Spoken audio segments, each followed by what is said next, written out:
till you say when. Hello, everybody. We're coming to you from the depths of Dungeon Drac. Or, more seriously, no, this is just a funny effect I discovered when doing an extremely late night recording last night. Apparently my main studio lights are not powerful enough without the main room light being on. So, because it's very annoying holding a candle in front of your face and you might be setting my beard on fire at some point, let's have the main lights on. Thank you.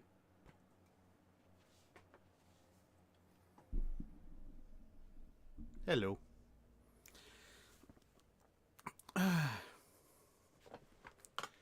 Right. Hello, everyone. Sorry, I forgot to bring the boom mic right up to my face, so that was probably a little bit of a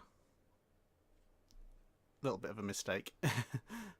That was just a random effect I discovered that the room lights can have when they're not all on. So, hello. Thank you for tuning in, and this is our kind of first experiment with a regularly scheduled mid-month live stream for general questions from the chat, as opposed to the end of the month Patreon one, where obviously the first couple of hours are usually answering the Patreon questions. So, well, it's down really to you guys how many questions you ask and how quickly I can keep up with them.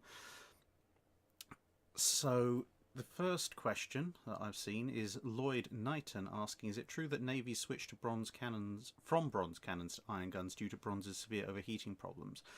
Not so much, no. They actually preferred bronze guns. Bronze guns were a lot safer when they failed, and they could also be made slightly more accurately than mass-produced iron guns. However, bronze was incredibly expensive, and it did require, to a certain degree, a somewhat greater level of skill to make than iron guns. So iron guns overtook bronze cannons almost entirely on cost grounds. And you can see this because if you look at some of the bigger, more prestigious ships, like, say, the HMS Victory that precedes the one that's currently sitting in Portsmouth Dockyard in the middle part of the 1700s, despite the fact that by this point most of the fleet is equipped with iron guns, she still retains a large number of heavy bronze guns because those are seen as the better prestige weapons.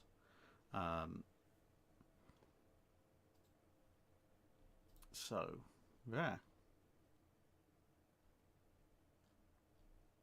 Well, there's a lot of people asking questions. Sorry, it's just the chat box sometimes just randomly jumps a whole segment, which is annoying. I don't know quite why it does that. Nix Jaeger. Well, if you think that's the closest thing to Star Wars you've ever seen, I actually have a lightsaber, a cloak, and everything else.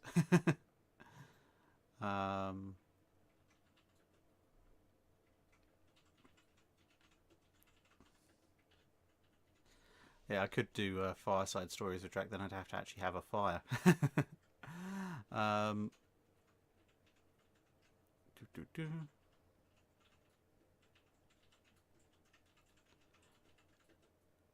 Hopefully the volume's now a little bit better. I can... There we go, right. Josh Thomas Moore asking, what would happen if the British gave the Polish HMS Warspite unspeakable things? Warspite, at that point, you might as well just remove the aft two turrets because it's only ever going to be going in one direction, and that's bow on forward to the enemy. Oh, dear. Oh, I really must... There we go. Ah, yes. The mobile phone. It must be on Do Not Disturb mode. That would help. Right.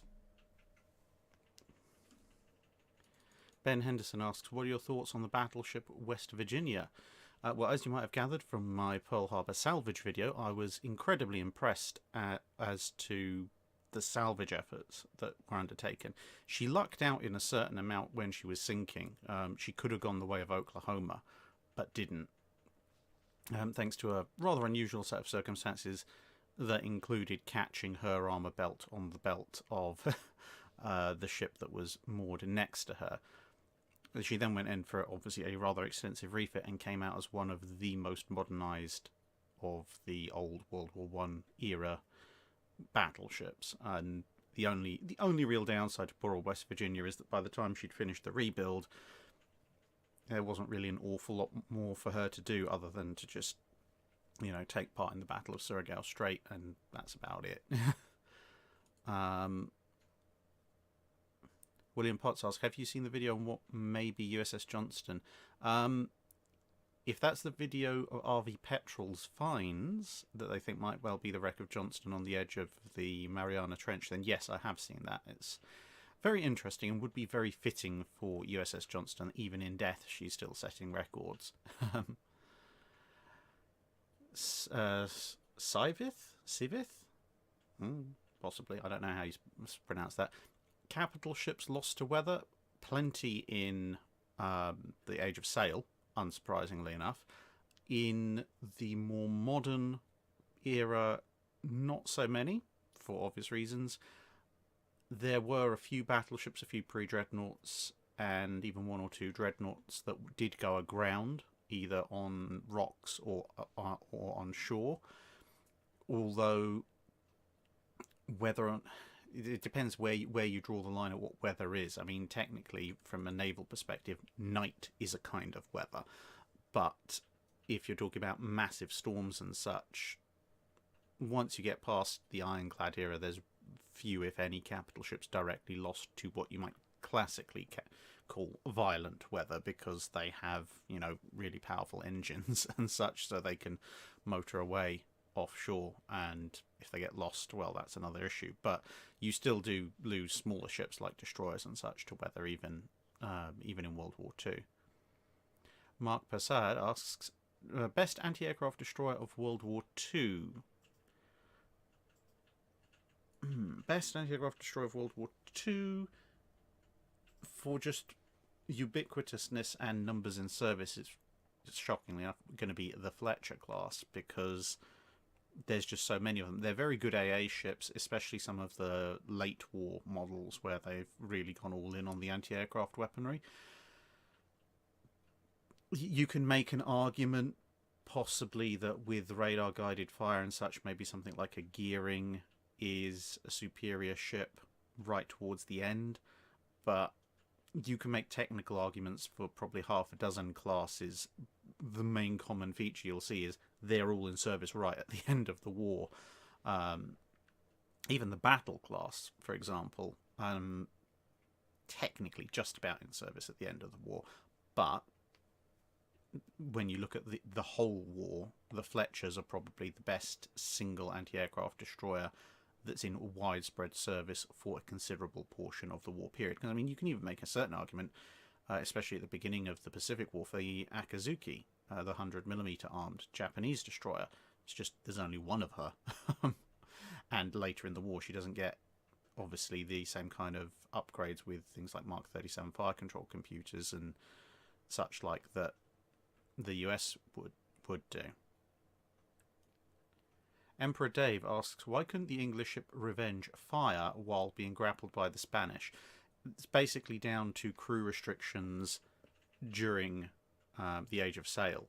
You can't have, aside from maybe your marine detachment, a large dedicated boarding party or counter-boarding party and also man all your guns. So quite a lot of the time you're going to have to be making a decision between, especially in that kind of fight in the what you might call the galleon era, of do we fire into the enemy's hull where the enemy isn't, because most of the enemy is now trying to board us, and hope that the enemy sinks because we've done enough hull damage, which is relatively unlikely in the grand scheme of things in galleon era combat, or do we actually go up and fight them as they try and board the ship? Because if you keep on firing and you have relatively minimal people up top, there's a very high chance your ship gets overrun, and it's not going to matter because they have your ship, even if you know, even if you somehow manage to sink them.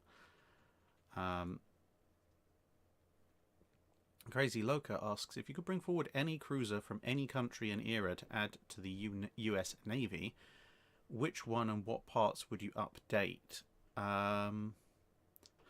He says this is from Bilgepump's a few episodes ago about the US not having any imposing ships. Any cruiser, any country, any era, add to the US Navy with a primary goal of being imposing.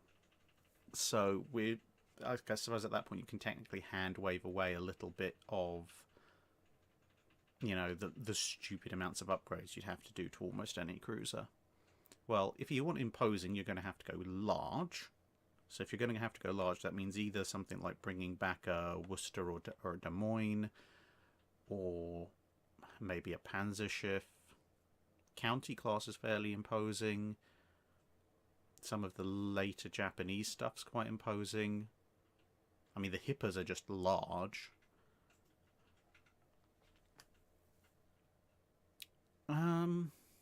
You know what, actually, if I was going to bring back a ship and put it in the US Navy purely for imposing looks, and hopefully needing relatively minimal upgrades, it would, for me, it would be either a coin toss between the Worcester class, because it would look imposing with so many guns, or possibly the last Italian heavy cruiser, whose name I keep getting wrong. It's either Bolzano or Bolanzo, one of the two. That it actually is a really good looking ship, and it's big and imposing looking, and of course being Italian it hilariously breaks the treaty limit, so it's quite large as well. Yorkie KDS, UK and by extension the Commonwealth are neutral in World War II. How does the Pacific War play out for both Japan and the US? Well, the only way they're neutral is if the Japanese don't attack Malaya, Burma, Singapore, Hong Kong, etc.,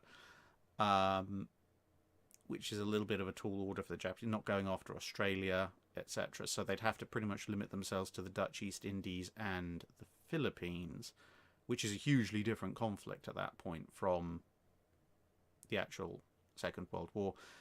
I mean, it would obviously make things harder on the US, especially early on, because if the Japanese aren't devoting a significant portion of the Kido Butai to the Indian Ocean raid, then they're going to be coming after the US and US holdings, etc., much sooner. But it will extend, and obviously you're not going to have basing in Australia, etc. It's going to extend the war, no doubt, but it's not going to, as with pretty much any reasonable scenario, it's not going to end the war in the Japanese's favour. It's just going to mean that there's going to be more blood in the water before it all calms down again, which is not really a good thing.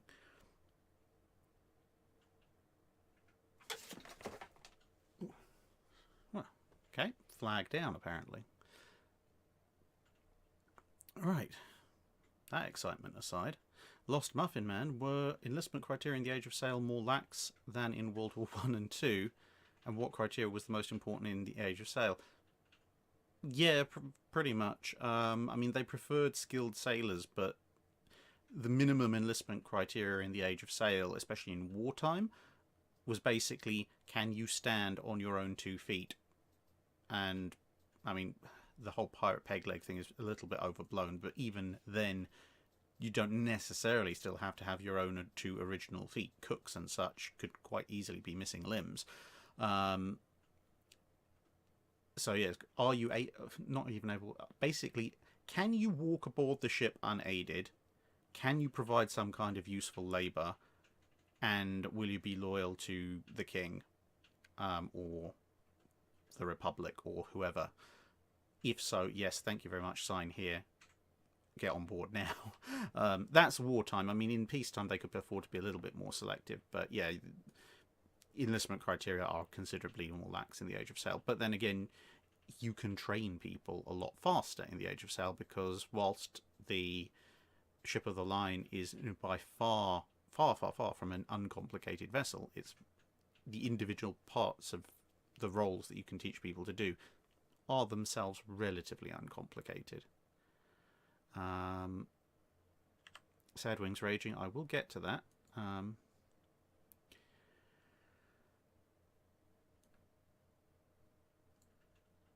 Gabriel Recht, can you tell us what the difference is between a destroyer and a frigate?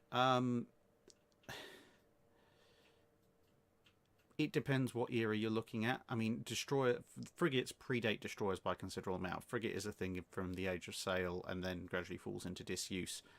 Destroyer is obviously a late 19th, early 20th century invention.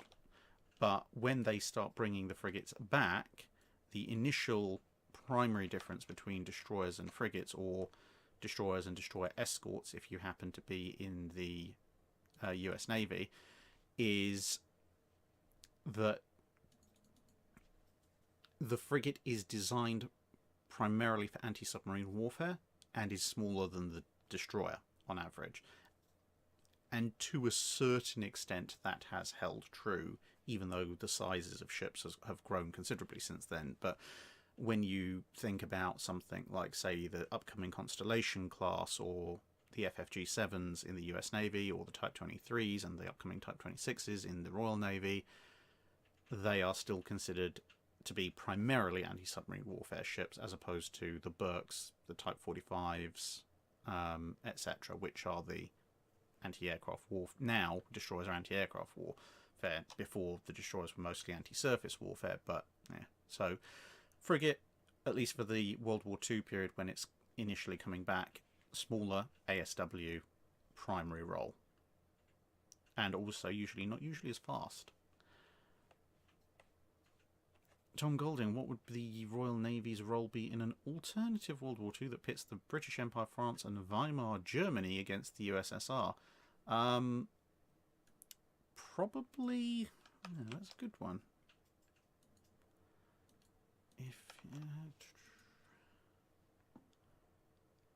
What would be that?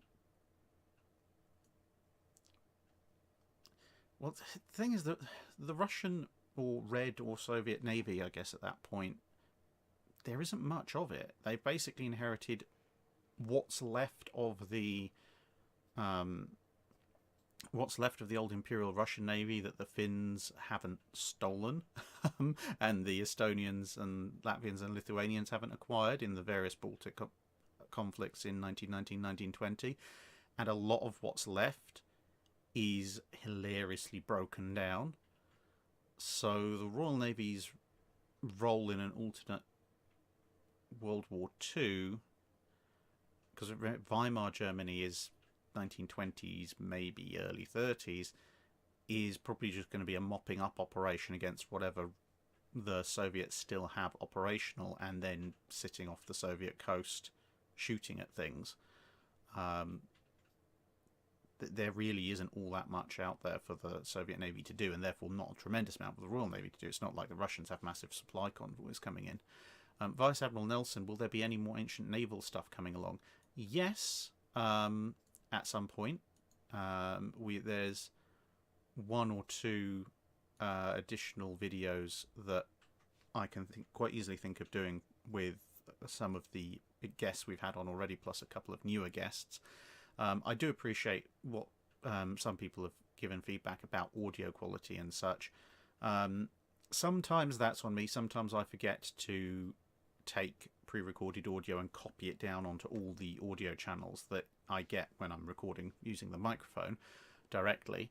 And sometimes it's just a fact of, we're having a transatlantic or transcontinental conversation via the internet, and the audio quality is sometimes just a bit bad, and there's a limited amount I can do when I'm not doing something incredibly stupid like with the last Ancient Navies one, where I carefully edited everything out, all the bits that should have been edited out, and then trying to join the audio tracks all back together so that I'd have a single audio track that I could then copy across to all the audio channels, because I did remember to do it that time.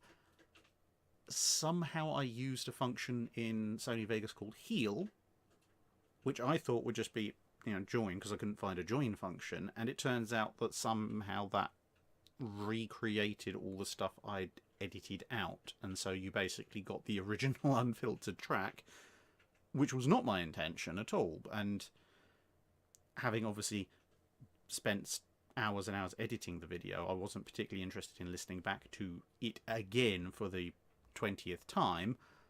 So I uploaded it, and then people's like, "Oh well, what about this, this, and this?" I was like, "Well, hang on a minute, that was edited out."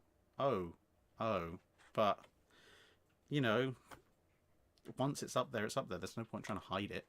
I didn't say anything dodgy, so yeah.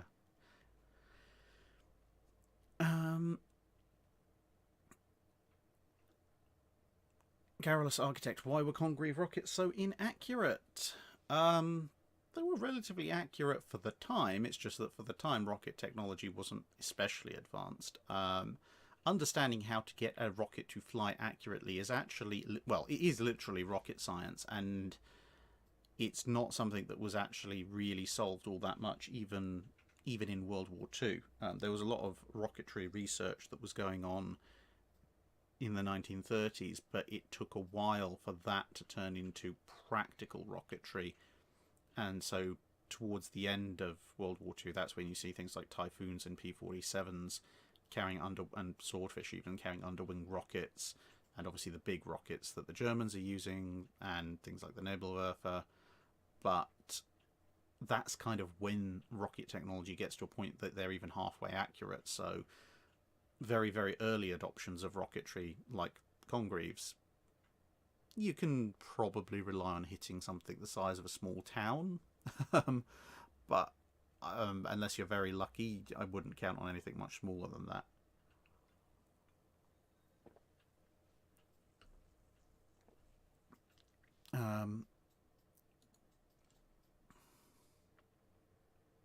Nagato class Kudere?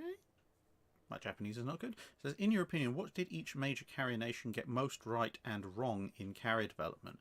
And what were the strengths and weaknesses of the Shikakus and Yorktowns in relation to each other? A direct comparison of the Shikakus and Yorktowns is pretty much the subject for a Wednesday video. It's a huge topic, but if you want to boil it down to one or 2 points, the strength of the Shikakus were they were much larger. So they could, in theory, support many more aircraft. Or they could support roughly the same number of aircraft and operate them far easier. The Yorktown strength was that they were just ridiculously well built and could take an awful lot of punishment, as obviously they would prove during their operational careers. As far as each major carrier nation getting the most right and wrong in carrier development, assuming we're talking about just kind of World War II, because otherwise we're talking about, again, a Wednesday video, well, actually more than one Wednesday video, as you'll know from the fact that carrier development is already a two video going series. But for World War II, at the start of World War II, the Japanese are the ones who've got the mass strike element the most correct. The Americans have the idea, but they don't have the execution. You look at like Coral Sea, Midway, even Santa Cruz and Eastern Solomons, although they're getting better, they're not really able to mass strikes the same way that they are in 1943, 44, 45. The Japanese, on the other hand, can put a very powerful strike in the air very quickly. So that's what the Japanese have got right the best. The British have, partially through having smaller air groups, partially through having had 2 years of war experience before the US and the Japanese get really stuck into it, their early war major contribution, I would say, is probably more in the terms of carrier control and carrier air group direction. So you've got fighter direction, strike coordination, with the fleet rather than necessarily multi-carrier ops. They don't get much of a chance to practice that. And also, surprisingly, but as you might have seen in the armoured versus unarmoured carrier video that I did quite a while back, the British actually have by far the heaviest weight of anti-aircraft guns on their ships, on their carriers at least, at the beginning of the war. Obviously the Americans do tend to overtake somewhat, but yeah, the defensive and control measures are probably what the British get right the most.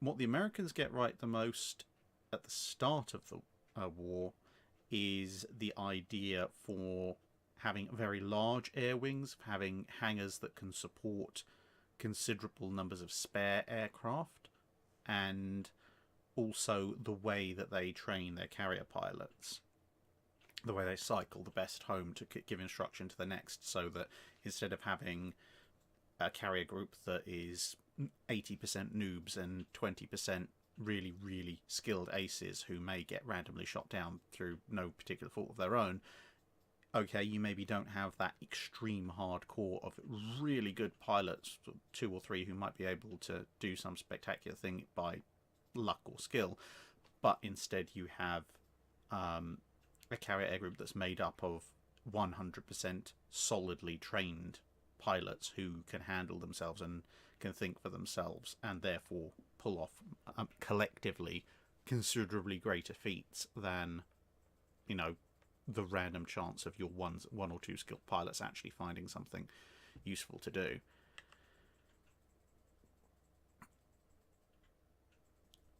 Wayne Borean asks, instead of attacking Norway, Germany attacks Sweden on the same date. The Allies think the attack is on Norway. How do you think this would play out? Everyone would be very surprised, because obviously Swedish iron ore shipments to Germany would cease immediately. If the Germans aren't going for Norway, well, the Allies then are going to go for Norway. We know the Allies had plans to go after Norway.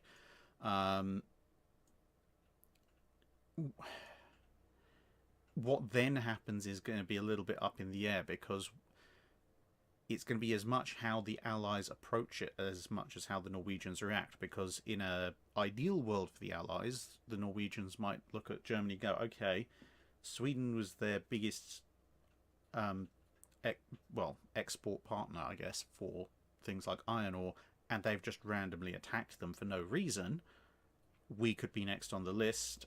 We'd like some protection. And then if the Allies show up and also go, hello, we're here to help, then everything might pass relatively peacefully, and then you get some horrible border war between occupied Sweden and Norway with Allied armies fighting there. The flip side is it could go really, really badly, in that the Norwegians could sort of go, well, the Germans have attacked Sweden, but they're not attacking us. And then the Allies turn up and say, hello, we're here to take over, and then there's war between, you know, the Allies and Norway, at which point then, I mean, Norway's not going to stand up to the Allied assault any more than it did to the German assault, but it does mean that when there is inevitably conflict between Allied occupied Norway and German occupied Sweden, there's going to be an awful lot more resentment, and it's going to be an awful lot harder job to do. So there's multiple ways that could go down.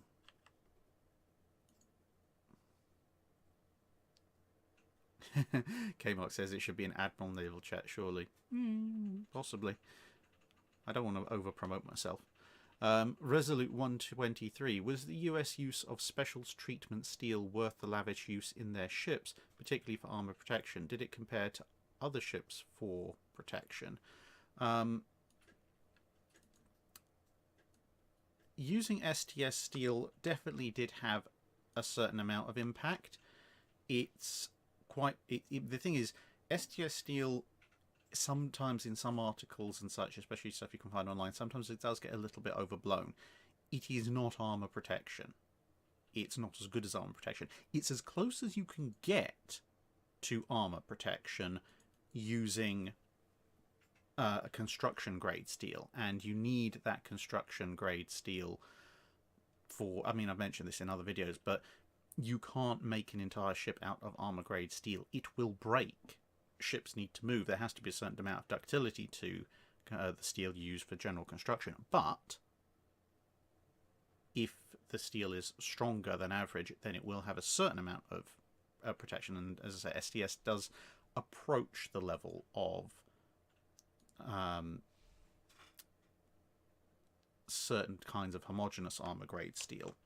It gets very close in certain instances.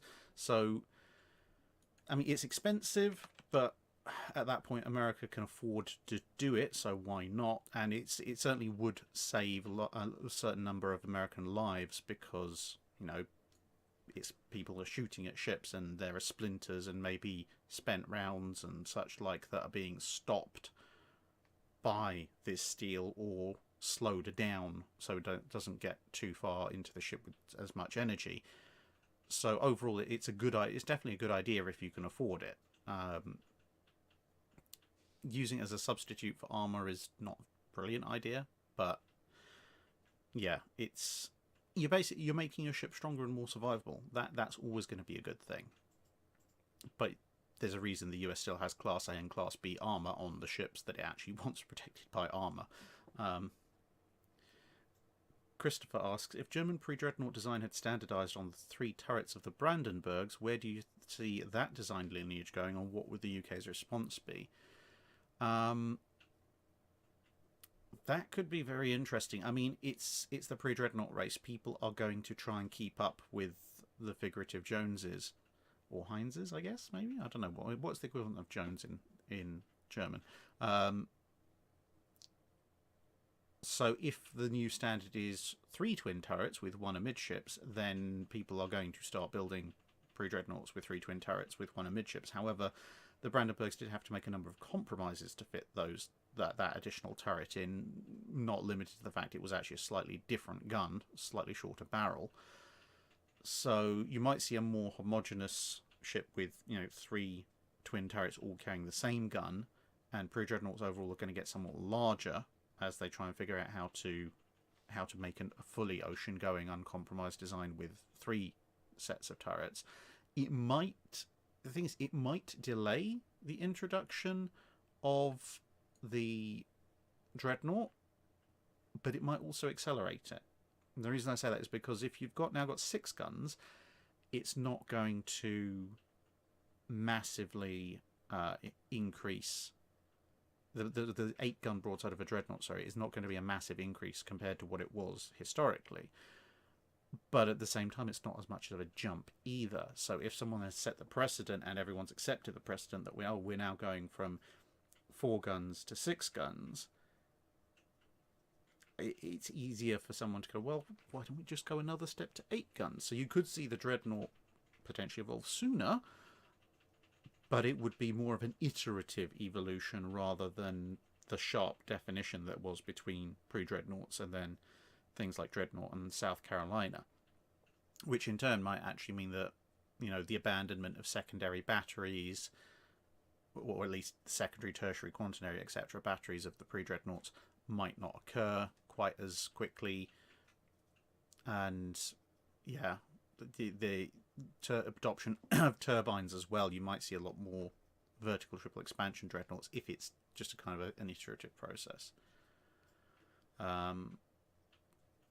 So yeah, that would be my thoughts on that. Wayne Boren asks, to clarify, he meant the naval campaign between Sweden and Germany. Super Chat only allows 150 characters. That is an interesting one, because obviously the Swedes do have the Sverige class, which are some of the most capable coastal defence ships.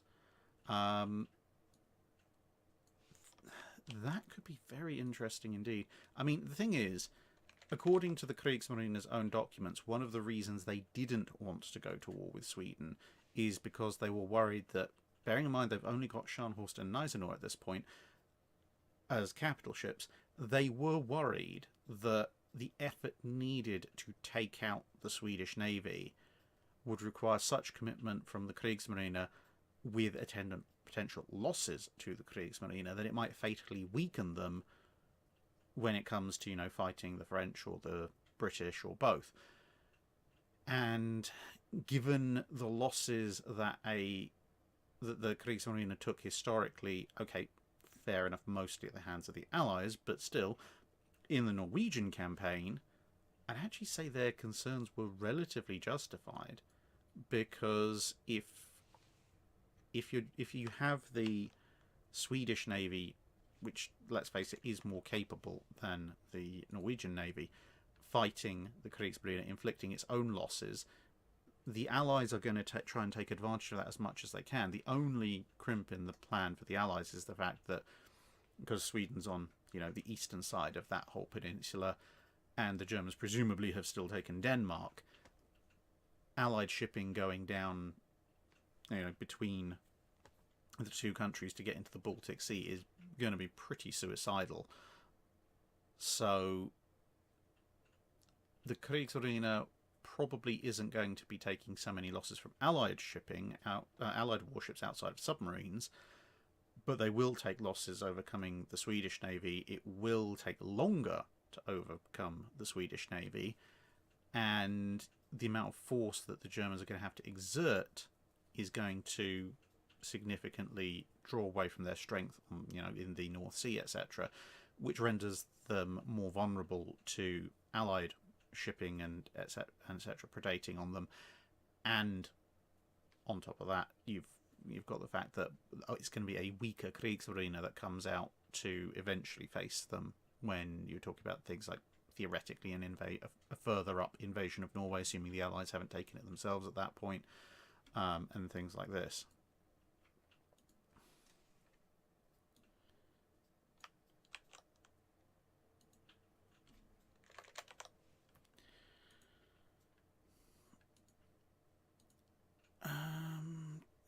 Timu Loka, what your thoughts on the Finnish submarines pre-World War II? I would have to do more research on the Finnish submarines pre-World War II. I do have a surprising number of pictures of Finnish submarines, but I must admit it's not necessarily a subject that I've researched enough to give you a whole load of facts and figures, etc., off the top of my head. Intercity 125125. What was the main cause of loss of wooden warships? Weather.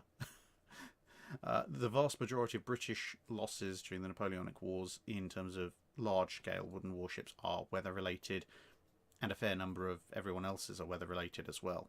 The weather is not a kind mistress even to modern steel warships with powerful engines, and definitely not to a ship that relies on the wind for its own main source of propulsion. Andrew Bowman, what would happen if the high seas fleet of the Grand Fleet was replaced by all 10 late 1940s 16-inch American battleships?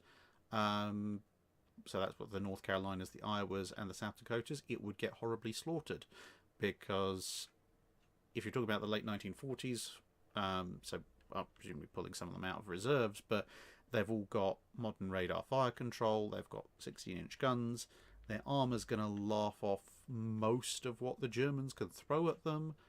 They're faster than practically anything in terms of capital ships that the Germans have. In fact, I'd go as far as to say, as long as the North Carolina's engines and propulsion system hold up, they're probably faster than anything the Germans have that isn't a destroyer, and they can see through the murk. So Scheer's battle turn away isn't going to help them, because the American battleships will just turn around and go, oh yes, I can see where you're going, let us follow you and pick you off one by one, working our way up the line. And with 10 of them, you've actually got enough that ammunition concerns are probably not so much of a problem. So if you think about what USS Johnston was able to do to the Admiral, to the Yamato, to Admiral Kurita's force at Samar, by hiding in at some points hiding in rain squalls and firing its 5-inch guns under radar guidance. Now imagine 10 massive battleships doing exactly the same thing, only now they are hiding in the fog and the murk of the North Sea and taking out entire battleships, which are actually far less well protected than relative to the guns that are being fired at them. Royo asks, USS Alaska is at the Battle of Samar. Kurita orders Congo for a rearguard action to protect the retreating Yamato. Which battlecruiser would win? If Alaska's at the Battle of Samar, Alaska's probably actually not coming out of it too well, because remember, the Japanese were mostly for a long period of time firing armor-piercing rounds because they thought they were up against cruisers, not destroyers. And Alaska is actually, a very large cruiser. So Alaska at the Battle of Samar, A, being the single biggest surface combatant present, and B, being very obviously a very large cruiser dash small battleship from Kurita's perspective, is going to attract an awful lot of fire, so it's probably going to get peppered with, 18-inch armor-piercing shells, which is not going to be good for its health. So it's probably entering that final action in very bad shape, at which point the Congo probably has a reasonable chance. If we're just porting it in at the end of the battle as Kurita withdraws, Alaska should beat Congo. Neither side's armor is particularly going to protect it against the other's shells, but the Alaska, again, like the Johnston before it, has the superior fire control systems, and Congo at that point has taken a little bit of a battering. Knight Heron Productions, Audacious, Eagle, and Ark Royal are somehow maintained in multiple. I think you mean the Audacious class, Eagle and Ark Royal, are somehow maintained in mothballs up to spring 1982. How does this affect the Falklands, and how are they used, if at all? It depends what state they are, because remember the Tiger class were in reserve as well, and in pretty good state in reserve, but they couldn't get them reactivated in time. I suspect that if it's the same kind of situation, you're probably going to have the same kind of issue of you just can't get them back into service quickly enough for it to matter. Theoretically, you could strip the crew. If you could get them back into service, you could theoretically then strip the crews from Hermes and possibly Invincible to see if you can put together a scratch crew for one or both of those carriers. Although Eagle, to be honest, I was fairly broken down. But yeah, it's a bit of a difficult one. Assuming they're in a well-kept state, obviously they're going to be much better than having Hermes and Invincible. I'd be tempted. You can fit a lot more Harriers on. Whether or not you can recommission or bring back aboard the Buccaneers and the Gannets and the Sea Phantoms, etc., that is also quite questionable. Again, it's one of these things. In theory, you could. It's a matter of how much time do you have. Realistically, I think it's probably going to be the same situation as the Tigers. You really want them, but there's just not enough time. If you get advanced warning, and the Argentinians still go and invade the Falklands, so you have enough time to recommission at least one, probably Ark Royal, then obviously, conventional air group, AEW, long-range supersonic fighter jets, it's going to be a much, much better scenario for the Royal Navy. Although I suppose the mid-case scenario is you can just get even more Harriers on if you take those ships, or one of them, down. Black Hawk DVZ Fletchers versus the High Seas Fleet. Well, if it's one of these massive all Fletchers engagements, then 175 Fletchers, yeah, that's more than enough to blow through the High Seas Fleet's battle line and start lobbing torpedoes. Yeah, the thing, 175 Fletchers is just hilariously overkill to entire fleets, for the most part. There's very, very few fleets that can resist the force of 175 Fletchers, mid to late war configuration, acting in concert, just because there's so many of them apart from anything else. Karnloaf, what do you think of the old Soviet Kiev's Baku aircraft-capable cruisers? Well, they're a very inventive way of getting around the restrictions for passing through the Dardanelles. These kind of half and half ships for carriers, I don't like. I mean, they say this is not the main subject of the channel, so I only have very general observations, which is that I'm not particularly a fan of them, and I think, could do a lot better. I mean, the Indians have done some very interesting things, turning one of them into Vikramaditya, but that's another story.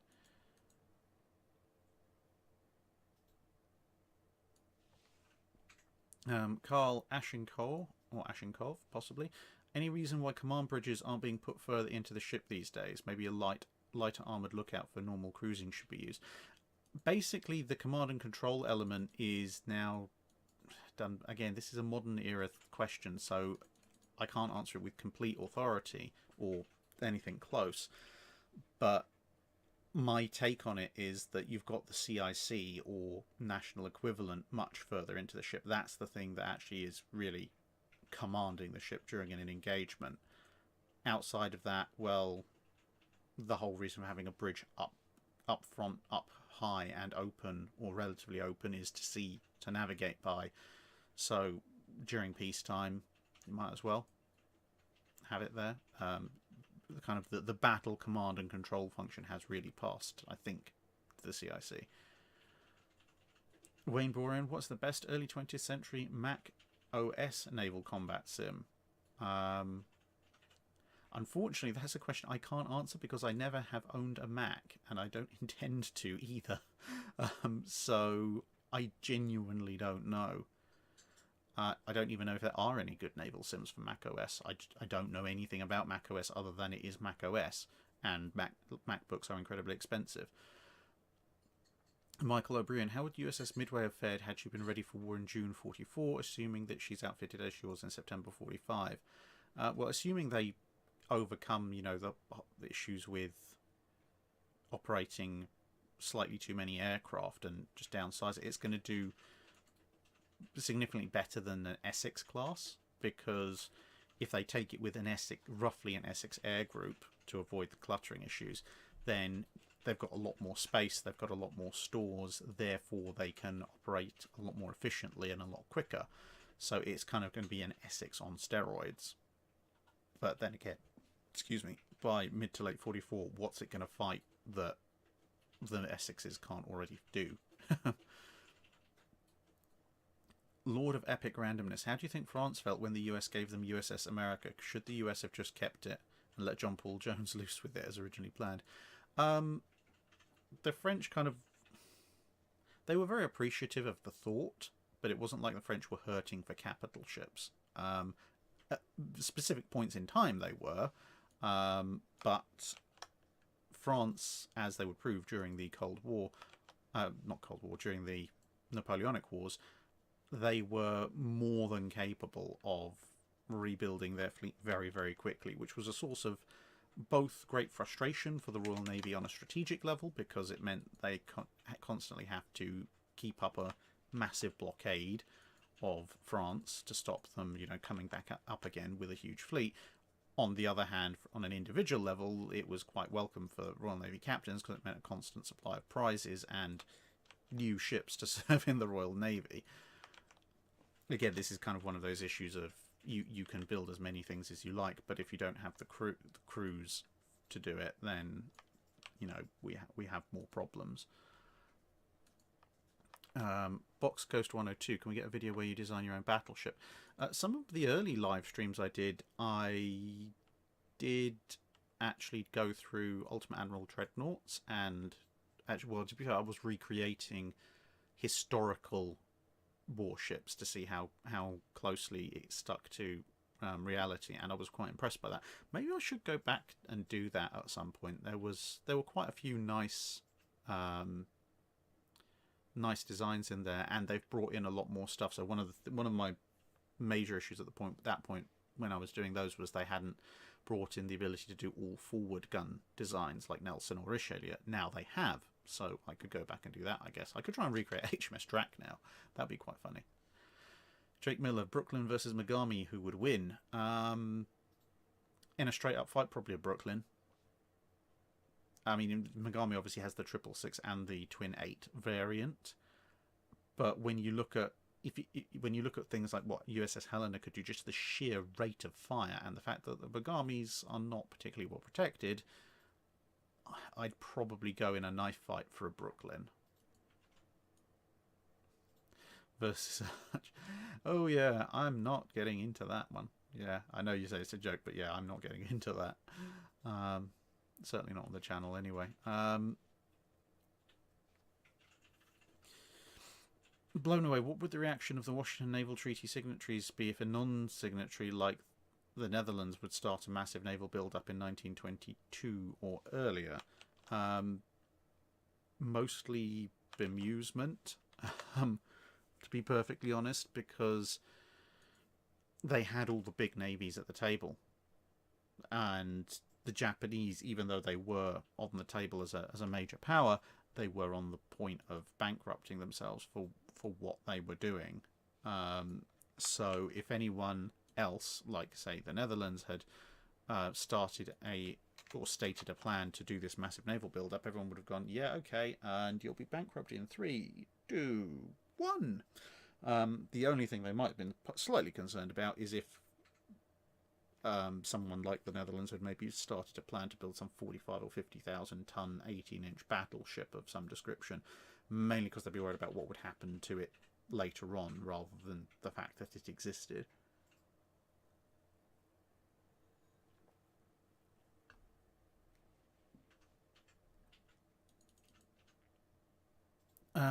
Colton Chow, how would cruiser carrier hybrids such as Tone or Refit Megami, or would they make good single long-range commerce raiders? I think they'd make pretty good long-range commerce raiders, because, you know, aircraft complement. That means more scouting range, more ability to attack things, etc., and they've got a fair amount of firepower. However, as I've pointed out, I think in a couple of dry docks, the main problem with any kind of cruiser-based long-range commerce raider or warship-based long-range commerce raider is it's impossible to disguise them, practically. You can disguise them as another warship, but that only holds up for so long. And the machinery will break. This high-performance machinery, it will break at some point. It will wear out. You will have problems, and when that happens, you're done. One of the biggest reasons that the German Hilfskreuzer were so successful and stayed at sea for so long was not only because it's much, much easier to pass yourself off as a merchant ship, but also your machinery is running slower. It's merchant grade machinery.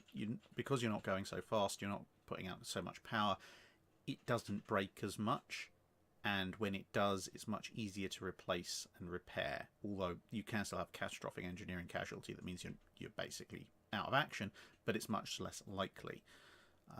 They're also cheaper. So yeah, a Tone or Refit Megami would do better than, say, something like a Deutschland, but only up to a certain point. Excuse me.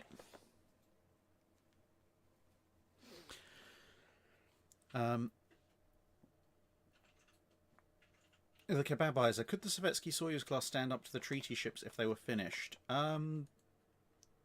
Depends on what treaty ship. Thank you, Shotgun Parley.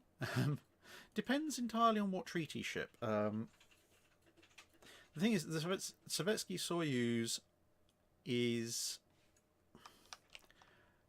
It's one of these designs where it is there's a lot of issues with it. But you can say the same thing about the Bismarcks. There are a lot of issues and inefficiencies in both designs. But at the end of the day, they are still very large designs with very large guns, which means that they're not going to be awful warships. They might be relatively awful compared to what someone else can do for the same displacement, but, and I do make the analogy quite often with Bismarck of compared to treaty era warships, and the Sovietsky Soyuz would be in the same kind of thing of, if you take a heavyweight boxer and you put him in the middleweight category, then sure, he might do, well, in theory you'd hope he'd do really well because it's a heavyweight, but if you take a heavyweight boxer and you put them in a middleweight category and he ends up doing okay, then he's still a massive threat. He's still beaten a number of the middleweights, but you're going to be sitting there and going, you're still not really that good. And I think this is the thing, you can be a threat without actually being particularly good or efficient for your size. Some people are saying the levels... Oh, right. You should be able to hear me a lot better now. I suddenly just realised I had a Zoom meeting earlier today, and Zoom has this really annoying habit of turning down the gain of the microphone in Windows. I just went and realised it had actually turned it down from 100% to 84%. So, hopefully you can hear me a little bit better now.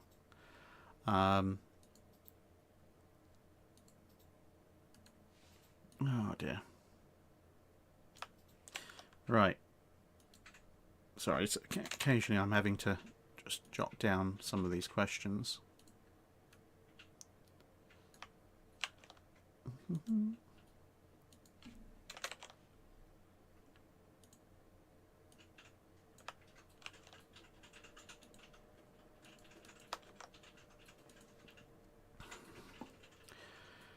Right.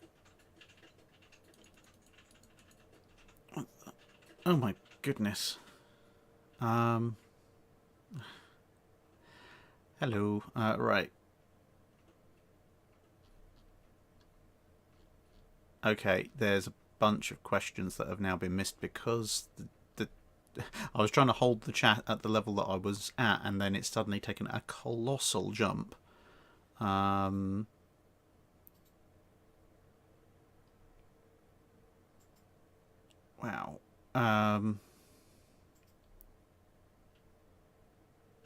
Okay, well, yeah. I'm going to have to just start from where this is because it's just jumped so massively. Okay, right. Let's get through some of these other questions that have come in the interim. Andrew Chamberlain, at the end of World War I, the Greeks successfully negotiate for Barden as a replacement for Salamis. What would you rename her, and how might she affect the naval environment of the Mediterranean in World War II? Well, the Greeks are probably just going to call her Salamis because, you know, I think they've had enough bad luck trying to get a ship of that name. And you might as well, it is a very good name for students of history. How might she affect the naval environment of the Mediterranean into World War II? The problem is that the biggest problem with that is going to be the Greeks had battleships, okay, pre-dreadnought battleships, but battleships still.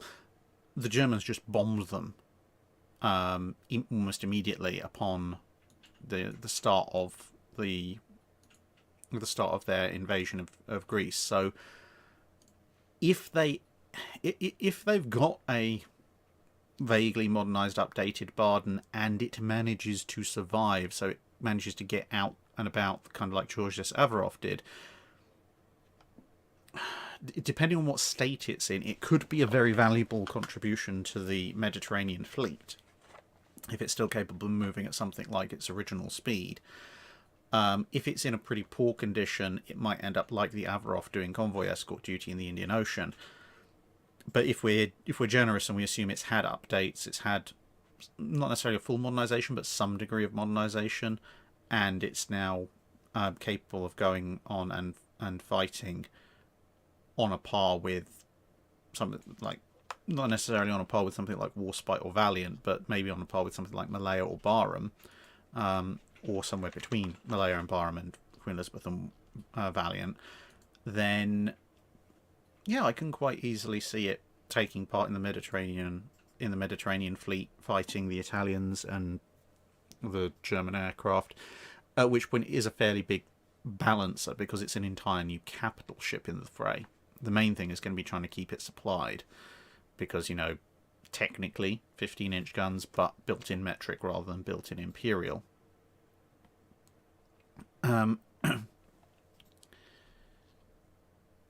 Okay.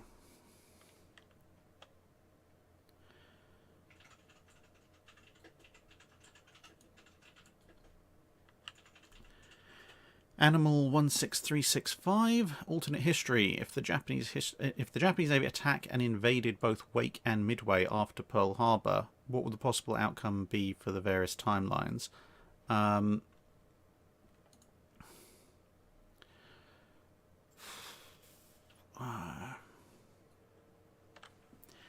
If they invade, I mean, there's all sorts of issues over whether or not you're gonna be successful in the invasion of Midway. But let's hand wave it away for a second and say that somehow, you know, in some manner, they managed to take Midway, and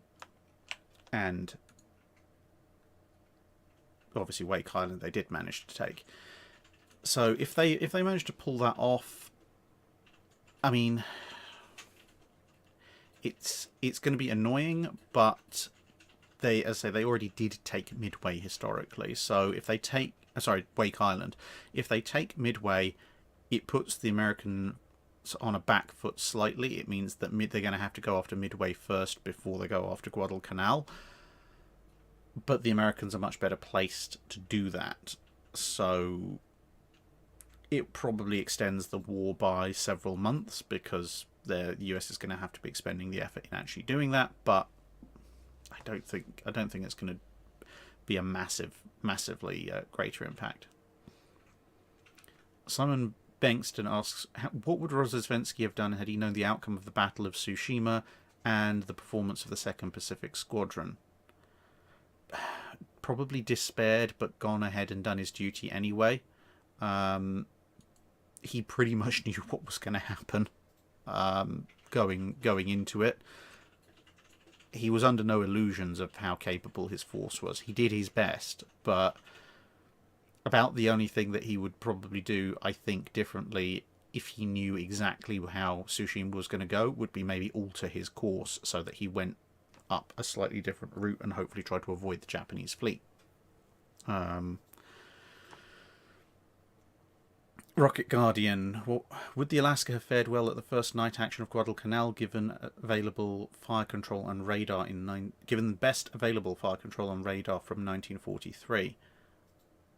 Yeah, I mean, it's not going to suffer from South Dakota's power supply issues, and you see how well Washington does. So, I mean, yeah, Alaska is considerably more vulnerable in the armor department than Washington, but its shells aren't as destructive, but against something like a Congo or a cruiser, they might as well be. And Washington doesn't take any hits because it strikes out of the darkness. So, yeah, Alaska with a year's advantage in radar and fire control over Washington is going to do perfectly well in the night action of Guadalcanal. In the first night action, when you've got Hiei and Kirishima around, that's a slightly different issue. It will have the ability to take out Hiei much more decisively, but at the same time, it's not particularly any better protected than San Francisco or Portland. It's just bigger, which means it might catch a long lance or several, which would be very bad. And it might even end up in a gunfight with Kirishima, which might also go badly for it because, virtually no ability to resist.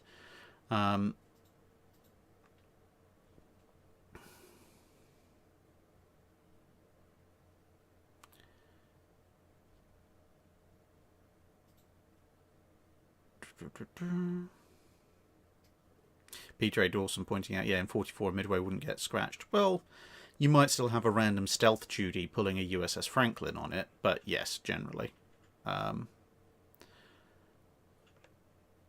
Sean King 59.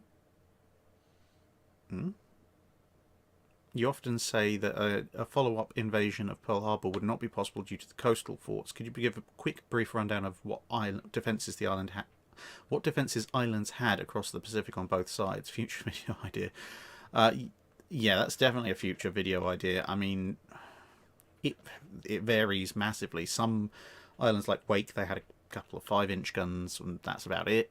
Pearl Harbor, or Hawaii generally, had some much more considerable battleship grade firepower. Obviously, you've got Fort Drum in the Philippines with its little concrete battleship. Most of the small islands prior to being occupied by one side or the other don't have much, if anything, in the way of defences because the Washington Treaty stops them from having them, which works in the Japanese favour during the first part of the war quite well because, much easier to invade something that doesn't have significant coastal defences. But yeah, that's definitely a future video idea. And I mean, the thing is that the defences on islands in the Pacific, they vary considerably during the war. So you look at Midway pre-war, nothing really of any note. By the time of the Battle of Midway, it's got an airfield, it's got aircraft, it's got a certain amount of some heavy firepower, mostly relying on just its physical defences more than anything else.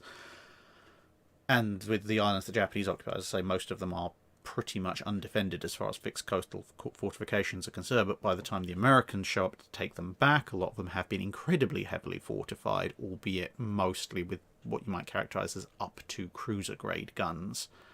The Japanese have neither the time nor the effort nor the resources or the guns to install something like Fort Drum or similar installations in most of the places that they've taken over. Brian Smith, when you started, did you ever imagine your channel becoming what it has become and that this many people would be interested in what you had to say? No, I did not.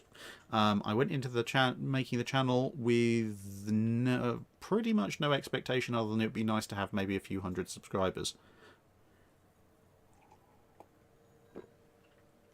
I guess in a way, hoped that it would become popular enough to justify me doing stuff like the Wednesday videos, because if you look back at the original uploads, the very first stuff I was doing was just the 5-minute guides, and that was very much a hobby. So I was basically thinking, yeah, okay, I'll just keep doing this regardless because I find it fun. And then obviously so many people asked questions. We started the dry dock. So many more people asked detailed questions. So started the Wednesday specials. So it's just kind of evolved its own thing at that point, to a very large degree. It's very nice that it has, but it's not something I expected, to say the least. I mean, heck, I did robo voice for like the first 50 guides because I wasn't even sure that people would want to hear my voice. Apparently, people do for some reason. Yeah. So, Matthew Price, if you're doing naval computer games, what about Rule the Waves 2? I have a copy of Rule the Waves 2. I really enjoyed Rule the Waves. I played Rule the Waves 2 for a few days when it came out, and then I was waiting for the key that came with it, because they send a slightly archaic way of doing things, but they send you the activation key separately, and I never got it. So eventually my Rule the Waves 2 install just locked me out, and I think I sent an email asking for the key at one point, didn't get it, so I've kind of just left it because I haven't had the time to really justify going and chasing them down even more. Yeah, I'm working through the super chats, but I'm trying. There's an awful lot of you asking questions, and I did say I would be taking questions from general chat as well, so I'm doing the best I can. What is Moo? Asks Agincourt versus original layout Cavor. Whose Dakar wins?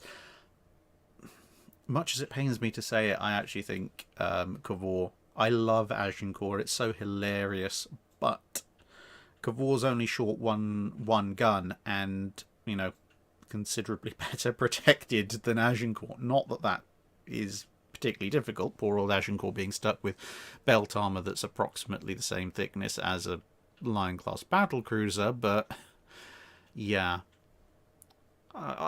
Agincourt is a little favourite ship of mine, but you have to acknowledge it's not the world's best protected vessel. Meatwad, could the Royal Navy have handled the Japanese Navy at the start of the war if other navies were not involved? At the start of the war, quite possibly. The Royal Navy is, of course, bigger. If no one else is involved in the Royal Navy, sends itself over there. And as I've pointed out before, Japanese naval air power in 1939 is a considerably different beast to what it is in 1941. So, and obviously Yamato's nowhere near completion in 1939 either. So, yeah, it's... I mean, both sides are good at night fighting. The British are just bringing in radar. The British do have smaller air groups on their carriers. This much is true. But yeah, overall, I would say if you're looking at starting a war and September 1939 purely between the Japanese and the British, it's the Royal Navy's fight to lose. Japan does have a few advantages, mostly centered around the size of their air groups, but compared to what the situation would look like in 1941, it's a huge advantage that the Japanese open up in that particular field that is completely not completely negated, but almost completely negated by in 1939. A couple of you have asked, Mad Max Fan 2002, curious on your thoughts of the recent addition of dreadnoughts and battlecruisers in the game War Thunder, and Mad Max Fan 2002, yeah. What do you think of the recent addition of dreadnoughts in War Thunder? I'm intrigued. I do like the graphics of the game quite a lot. Yeah. The graphics and the ship models are really nice. I must say I really haven't gotten on with War Thunder's naval gameplay very much at all. I did take a few tips on how to improve it, turning on various overlays and such that do help. And I can see the merit of it. Without trying to be too disparaging to War Thunder, I think the problem is that War Thunder, as in terms of modelling the gunnery, etc., it is pretty good, but they need to bring the fire control system more in line with how it actually would have been. It's actually a little bit too random guesswork compared to historical, which is slightly odd.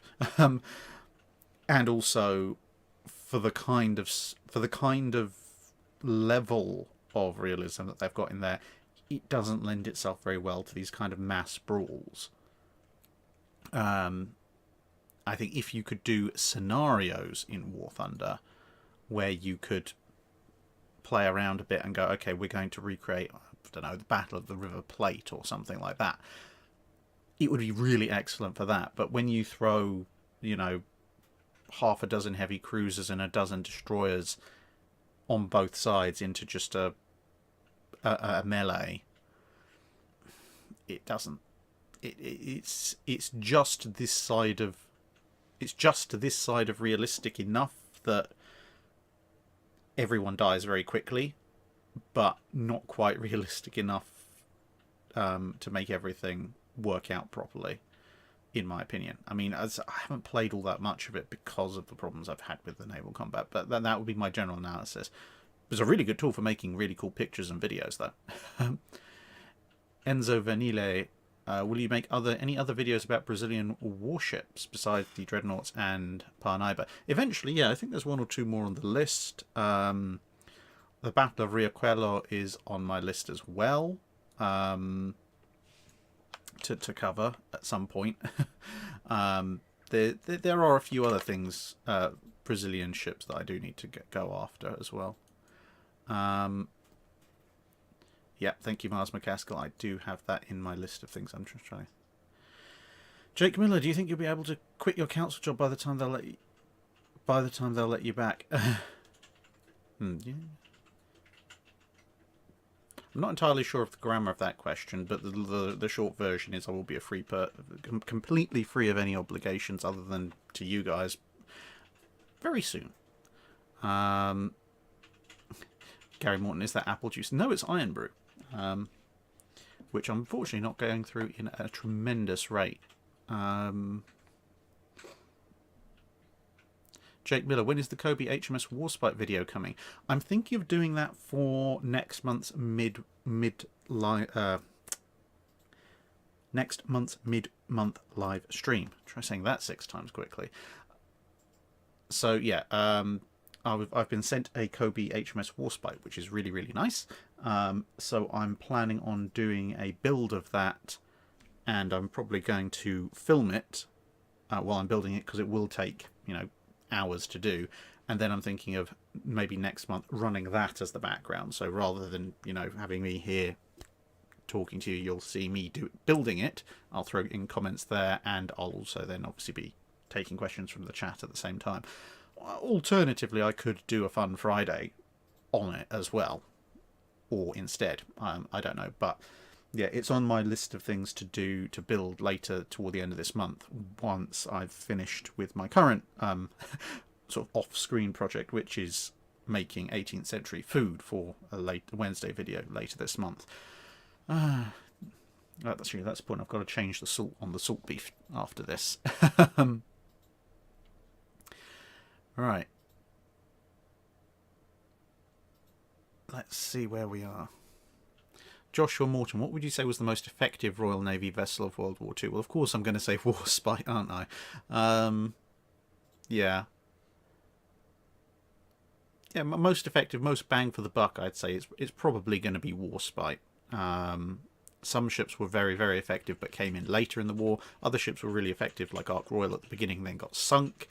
Warspite's one of the few that's very effective right from the start, from things like the Norway campaign, and is still there, albeit somewhat battered, fighting at the end.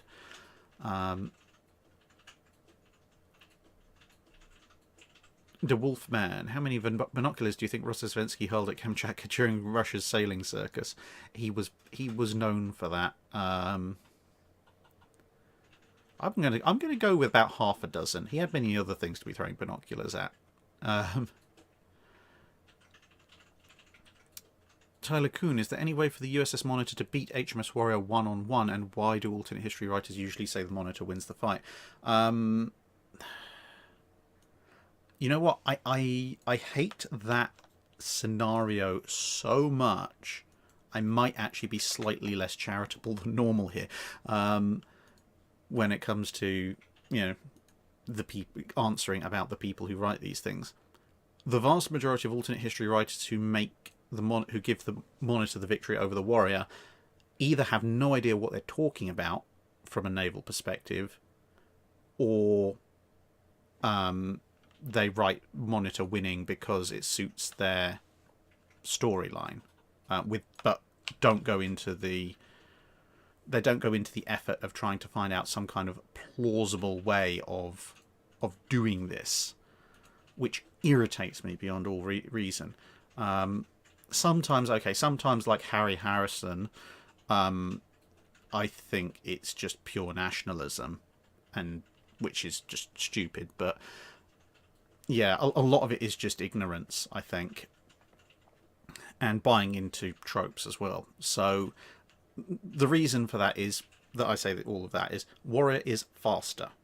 And actually, believe it or not, more agile than Monitor. Some people treat Monitor as if it's kind of this incredibly agile little thing. It's really not. Just look at the Battle of Hampton Roads. And a lot of the time, people also look at it and go, 11-inch guns versus the 64 and 110-pounders on Warrior. Therefore, it must be more powerful. No, the Dahlgrens are basically they're basically the naval equivalent of solid slug-firing shotguns. They are low-velocity weapons. They do not have a tremendous amount of firepower relative for their size. And a lot of people also buy into this whole, Monitor was only using half charges at Hampton Roads, therefore could use full charges, blah, blah. Again, that's a myth, and a pretty poor one at that, because the documentation is there quite open and public. Monitor was using charges at Hampton Roads that were the standard issue US Navy charges for the Dahlgren 11-inch gun, as suggested by Dahlgren himself. Afterwards, the Dahlgrens later yes, they were fired successfully and continuously with much larger charges, but that doesn't retroactively make the charges used at Hampton Roads half charges. What happened was, through battle experience like Hampton Roads, Dahlgren was able to look at his guns and go, actually, I've built these things far, far more solidly than I thought I had. Bearing in mind that this is coming off the back of a number of fairly disastrous gun explosions pre-American Civil War, so they are being a bit cautious. And between Dahlgren's efforts and those of the US Navy, they do the sensible thing. They test the Dahlgrens on firing ranges to find out how much can we actually take. And because of that, they're able to then issue instructions going, well, actually, we can now use this much slightly greater size charge. And people go on and use that, and then it scales up and up and up, and eventually the Dahlgren's using a considerably greater charge than they actually do at Hampton Roads. But that is development. That is research. There was no document sitting around at the time of the Battle of Hampton Roads that said you should use this level of charge and this level as a half charge, and for no apparent reason Monitor uses the half charge. That's not how it actually happened. Effectively, the Dahlgren charges that they're using in the latter part of the American Civil War, they're the equivalent of the supercharges that the Royal Navy sticks in the 15-inch 42s on Barham and Malaya and fits Vanguard for as well. The fact that the 15-inch 42 could fire with a supercharge does not mean that at the Battle of Jutland the Royal Navy was using 80% charges or something like that. So that little rant aside, when you actually, and they did actually do tests of the Dahlgren, so we know how much armour that the Dahlgrens could penetrate. The Dahlgrens using Hampton Roads charges and iron shot, which is what the US had at the time, cannot actually penetrate Warrior's armour protection. Theoretically, according to the test, not even at point blank range, even if Monitor is sitting right up next to Warrior and firing at it, it won't actually go through, at least not the first time. If you fire on the same spot and hit it repeatedly, obviously that might change things. But with much later in the war, once they've got steel shot, once they've got the upgraded charges, then yes, in theory, the 11-inch can just about get through Warrior's armour, but only at incredibly short ranges, still, like 100 yards or less. Warrior has no reason to accept an engagement at that range. As I say, it's faster, it's more agile. It can literally just sit there going, can't touch me, can't touch me, can't touch me at 300 yards range. Monitor can't do a damn thing about it, and Warrior can just keep battering it with its 68-pounders and 110-pounders until it gives in. Or to be perfectly honest, given Monitor's weaknesses, Warrior might just steam past at 14, 15 knots and swamp the thing with its wake. The thing is, there are a few ways that Monitor can defeat Warrior. Raking is not one of them. This is the other thing that Harry Harrison has Monitor do. No.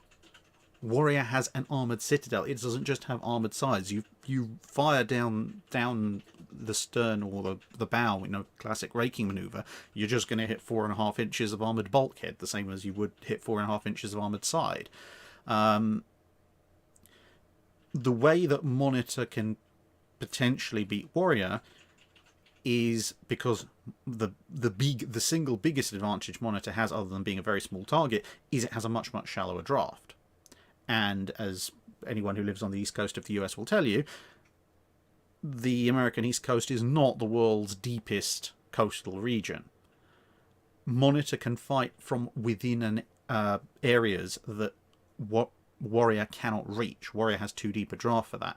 And a smart Monitor captain could lead Warrior on a merry chase into shallow waters that Warrior doesn't know about and get Warrior grounded. Once Warrior is grounded, it's a stationary target. They can batter it to pieces. Even if they can't necessarily penetrate the armour, they can shoot up the bow, shoot up the stern, clear the decks, eventually, given Monitor's slow rate of fire. And potentially, if it's grounded and the tide goes out and the underside of the hull is exposed, fire into that as well. Yeah, luring Warrior into grounding is a perfectly viable way for Monitor to beat Warrior. But at the end of the day, it's in a straight-up fight in the open ocean. It would take a small miracle for Monitor to beat Warrior. Some of the later Monitors, like the ones with twin turrets and 15-inch Dahlgrens, have a better chance. But Monitor itself, not really. But looking at the sizes of the two ships, is that really much of a surprise?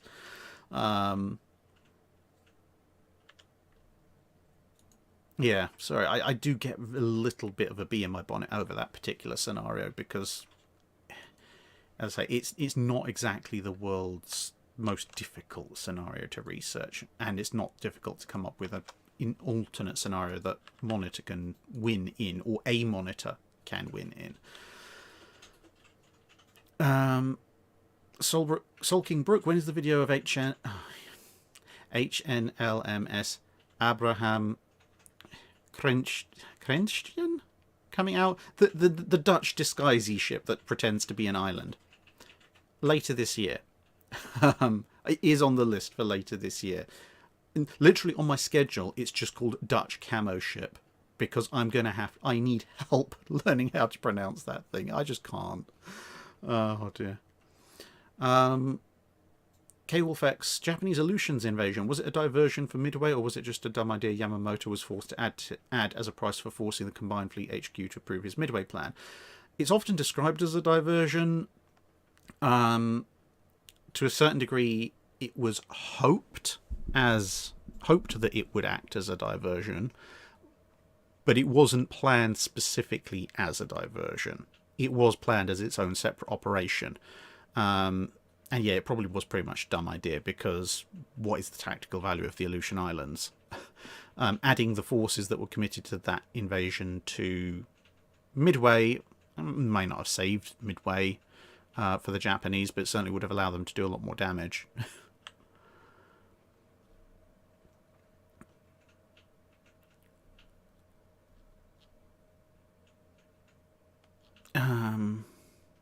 Joe Kunkel, I guess. How is COVID treating you? Pretty fine. I'm well over the issues that the immune response had with the vaccine. Thank goodness. Yeah, I'm over that. Now I basically just have to live with lockdown until lockdown is over. So, yeah, I mean, we've passed a 1-year anniversary of lockdown here in the UK. I must admit, it is now getting to be a little bit annoying. But there are worse things in the world, at least for me, than to be, you know, locked up at home with my books and my research abilities and my ability and being able to make history videos. I mean, I can perfectly understand how it can be quite difficult for people who, because I've been able to work from home as well, so I can understand how I'm in a fairly privileged position in that respect. Plus, I've got people here who obviously I can talk to, so I'm not going completely stir crazy for lack of human contact. But yeah, it's not too bad. To be honest, the main thing that's been irritating me this entire year has been the fact that my grandfather is 90. He's going to be 91 this year, and although he seems to have the world's most amazing immune system, you're obviously in good conscience, especially given that various other things that I've been doing, sort of helping people out, etc.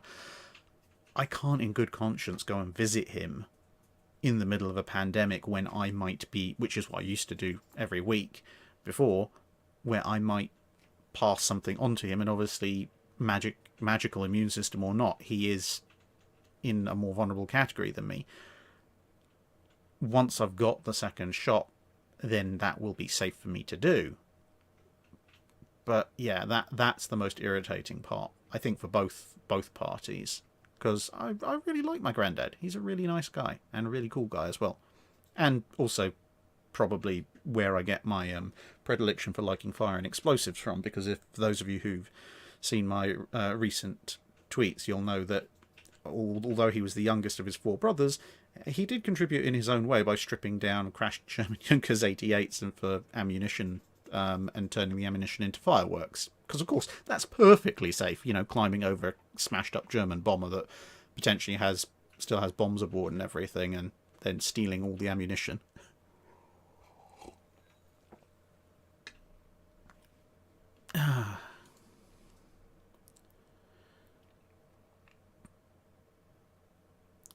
Cow two-faced. US, UK, Germany, US, UK, Japan, Germany, Italy, and France team up to build a navy.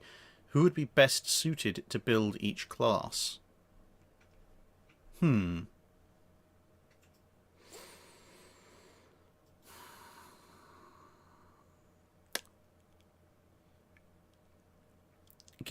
mean, if we can only give each navy one thing to build,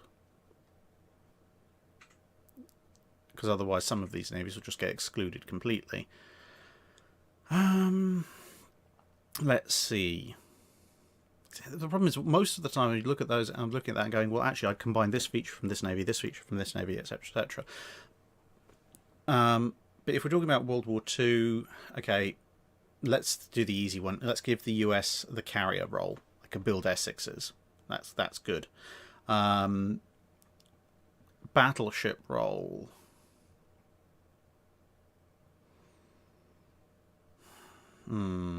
I'm going to actually give the battleship role to France, because they can build Richelieus. Once they've solved the exploding shell problem, the Richelieu would probably be my, of those remaining nations, my... Yeah, I'd probably make them my choice for that. Heavy cruiser from the remaining 4. Get the Italians. I'd get the Italians to build that and just knock the quality control people around the head several times. Get the Italians to build the heavy cruisers. So then we've got light cruisers, submarines, and destroyers. Everyone builds fairly decent subs. Light cruisers, submarines. Don't get Germany to build light cruisers, whatever you do. Okay, so the British get to build the light cruisers out of those remaining 3, because the Japanese, the Ghana's not really much to write home about, so yeah, definitely not the Germans. So the UK is building the light cruisers. The Japanese can therefore, by process of elimination, I'm probably going to get them to build the destroyers, build more Akazuki class, because, yeah, I'm not giving the Germans the destroyer building role, and that means the Germans get to build the subs. Yeah,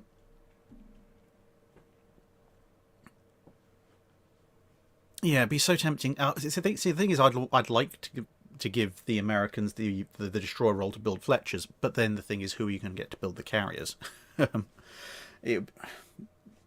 You can make arguments for, say, an Indefatigable class armoured carrier or a Shikaku class from the Japanese, but you're always going to have to answer the question of why did you not build an Essex? Nosdormu 89, was the German 88 ever used in a naval role? Yes, it was. There were 88mm anti-aircraft guns on quite a number of German ships in World War II, and in World War I, actually. Not the same 88s, obviously, but... Wesley Johnson, much has been said about the US Navy's blimps participation in World War II convoys, but did the UK provide any lighter-than-air support? And if not, why not? Yeah, there were a few blimps and such around, towed balloons, etc., but the US went into that a lot more. The British kind of went more down the merchant aircraft carrier - catapult arm merchantman route a little bit more than that. Sorry, I'm just going to have to pop out quickly.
Sorry, no big drama there. I just noticed in the window the shadow of a person bringing food. So rather than have the extremely loud bell go through, then I thought I should just go and do that. Seawolf Gaming, don't worry, your super chat hasn't been missed. I'm just struggling to keep up. I will get to it eventually.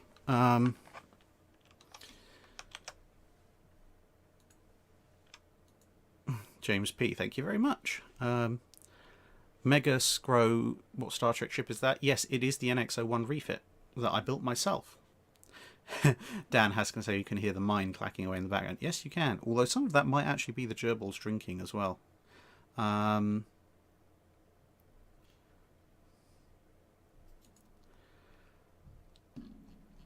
this list is getting longer and longer.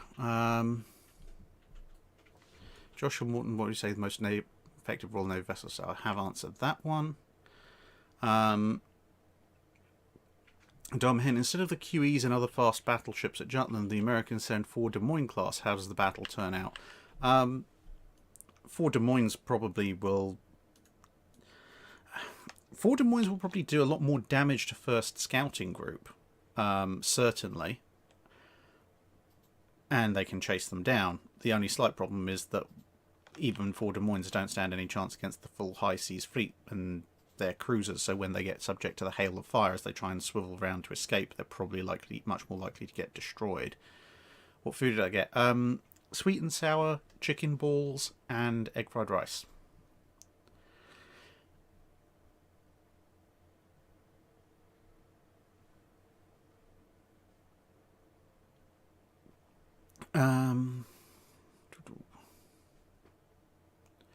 Total malarkey. In an alternate history where aircraft carriers are somehow never invented, but overall history stays similar, where could warship design have headed? How long from battle lines to missiles?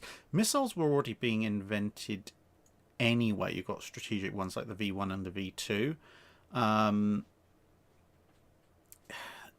Guided surface-to-surface guided missiles might take a little bit longer to come into play because, you know, Fritz X and HS-239, etc., won't have kind of shown the way. But again, moving a bit outside the channel spec, but I'd say probably surface-to-surface missiles, you'd probably be looking at maybe the mid-60s for them to come in a big way. Yeah. Because you've got the the thing is, you'd have the automatic guns, the automatic 6-inch, automatic 3-inch, etc. So early low-flying missiles. I mean, I don't know if the Auto 3s would come in, because if there's no aircraft... I know, if aircraft carriers are not invented... Sorry, I misread that entirely. I was thinking aircraft, period. But yeah, if aircraft carriers aren't invented, but normal aircraft are, you've still got Fritz X, HS-239, etc. Auto-firing guns are still invented. At that point, yeah, actually, at that point, the surface-to-surface missiles probably coming in around about the same time anyway. Possibly even sooner, because without aircraft to drop bombs and torpedoes and fire rockets and such, once you're out of range of surface-based launchers, land-based launchers, or land-based aircraft, then you suddenly back down to guns, and someone's going to come up with the idea of how about we stick a missile on it. The new IKB4472, can I send you my prayer to the Blackburn over Discord if you like? Sure. Lord of Epic Randomness, what, if any, logic was there behind the Kriegsmarine's light cruisers? All 5 seem like an utter waste of resources.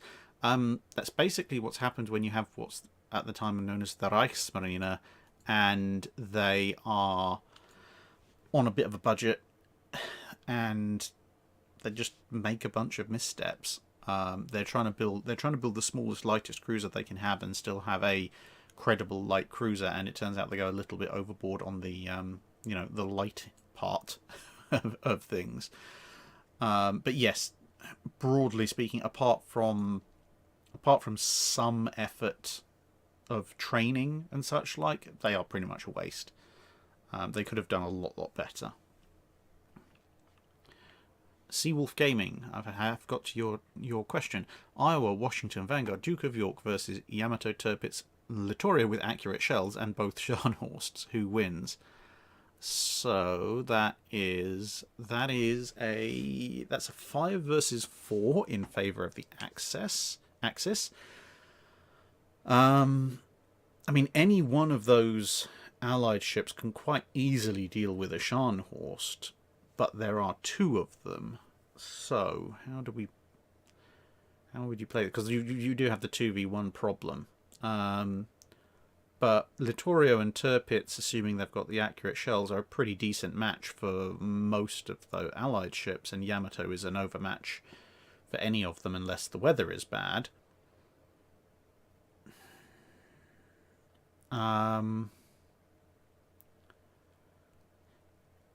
It's going to depend on who ends up facing off against who. I would personally be tempted to... Actually, I'd be tempted to assign Washington to face off against the Scharnhorsts if I had the choice. Because with Washington, that means for the majority of World War II, you get Admiral Lee. And Admiral Lee's a gunnery expert, so if there's any ship on there in from the World War II period, as opposed to Vanguard post-war or something, that's capable of wiping out 2 Scharnhorsts in short order and then coming in to help someone else, it's going to be Washington with Admiral Lee aboard. Tirpitz and Littorio versus any one of the remaining others, I'd say, is a little bit of a sort of throw everything in the air. And then, of course, you have the legendary Iowa versus Yamato fight. So it would be close. It would be very close. I think it would basically come down to who gets the first kill. Or mission kill, at least, because that will start a chain. The Allied fleet has a little bit of a handicap there in that they've actually got to mission kill or kill 2 ships before they get the advantage back. Whereas the Axis only have to mission kill 1 ship. But, as I say, Washington with Admiral Lee aboard versus the 2 Scharnhorsts, I might put some money on him actually being able to do that.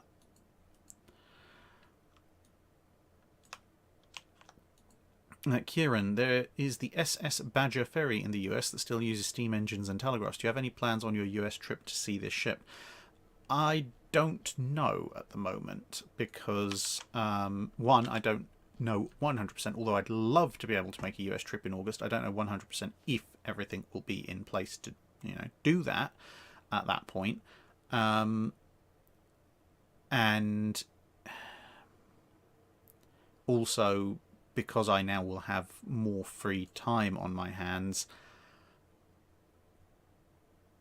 I'm thinking of potentially revising the trip, because the original trip was going to be absolute hell, to be perfectly honest. 2 weeks of basically sleeping in airports and on trains most of the time just to get from place to place as quickly and efficiently as possible. But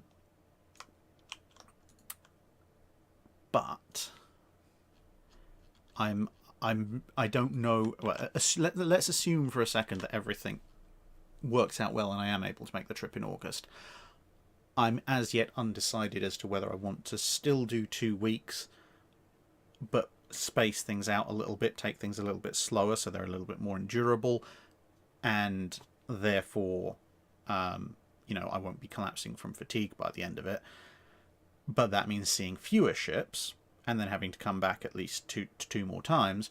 Or do I extend the trip from, say, 2 weeks to 3 or 3.5 weeks in order to see as many ships as I wanted to before, without the whole, utter chaos and madness of the original schedule, which was set mostly by the fact I only had a limited amount of annual leave.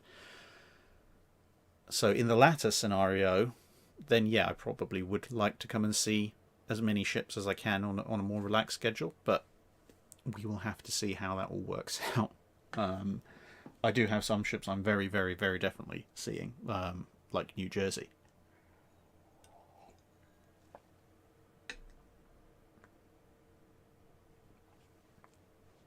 Miles McCaskill asks, on the show Mythbusters, myths around the explosive known as C4 were tested, and the apparent results were that C4 is extremely stable. Yes, it is.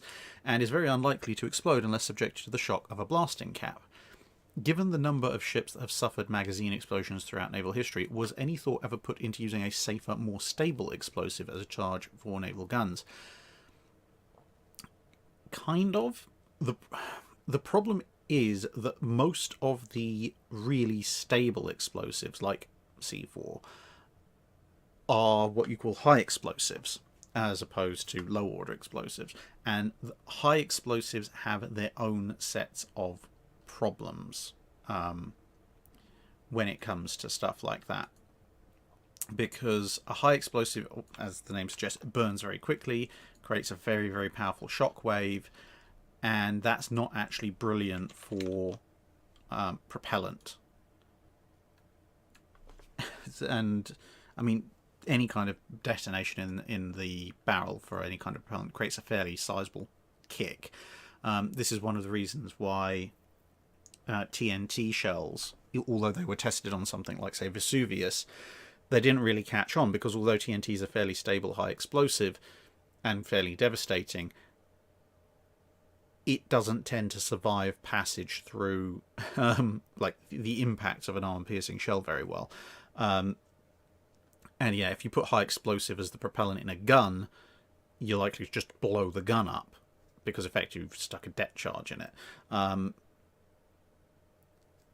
Whereas the lower order explosives like cordite, powder, etc., black powder, they can push the shells out.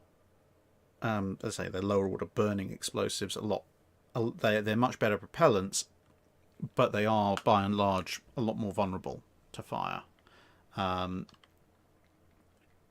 then for similar reasons with the shells themselves. Plus, also the fact that yes, you may not be you may not you have quite as many accidental magazine detonations, but if somebody manages to fling a shell or a very large explosion into your magazine, then you are going to have some rather significant problems, because then the explosives are still likely to go off, at which point you now have several hundred tons of C4 or equivalent going off, at which point I don't think there's going to be enough pieces of that battleship to fill a thimble. Animal 16365 says USS Monitor and HMS Captain share one thing in common: they both sink in heavy sea states. Yes, this is very true.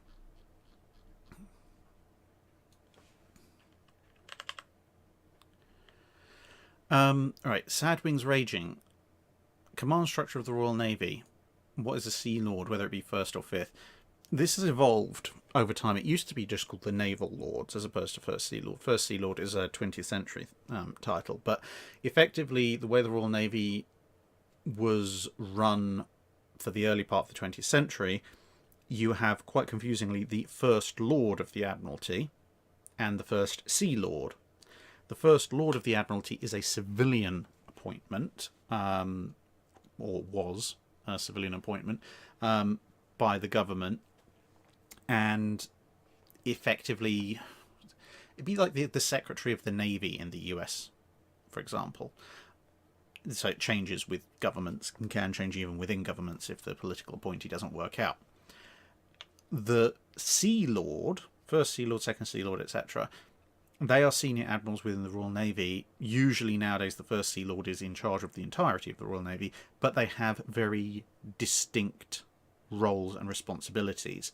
So, for example, the Third Sea Lord, for the time of the interwar period, World War II, is mostly in charge of things like supply of ships, design of ships, etc. The First Sea Lord is in charge of, almost everything, but broadly in charge of things like the readiness of the Navy. Excuse me. The readiness of the Navy and its overall strategic direction. So, which particular Sea Lord has which particular role does vary slightly over time. But yeah, so the command structure of the Royal Navy, the various Sea Lords, they're in charge of various, effectively, departments, if you like. And then below that you have the regular line officers, etc. It is quite a complex thing. I think I've either mentioned it covered it in a slightly more detail in a dry dock, or will be covering it in a dry dock in the future. We'll have to see. And to be honest, rank structure within various navies is something that probably could have its own Wednesday video, as could so many other things.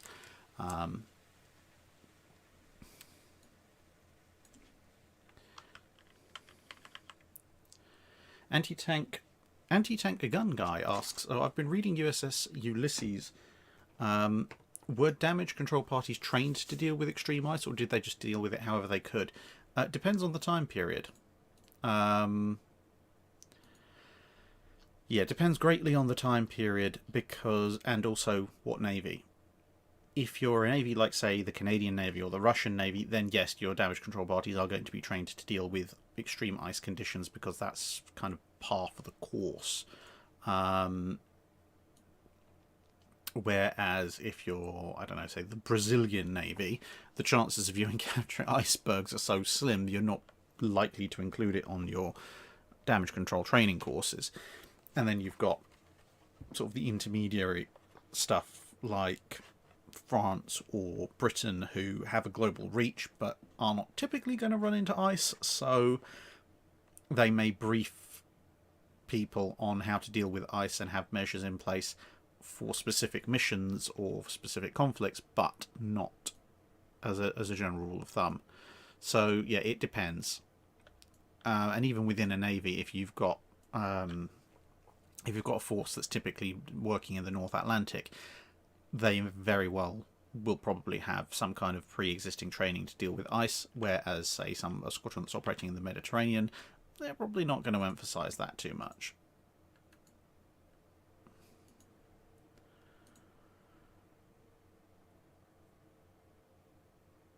Wesley Johnson says, I know you don't typically cover this late, but why was there a transition away from multi-barrel turrets post-war in the West, at least?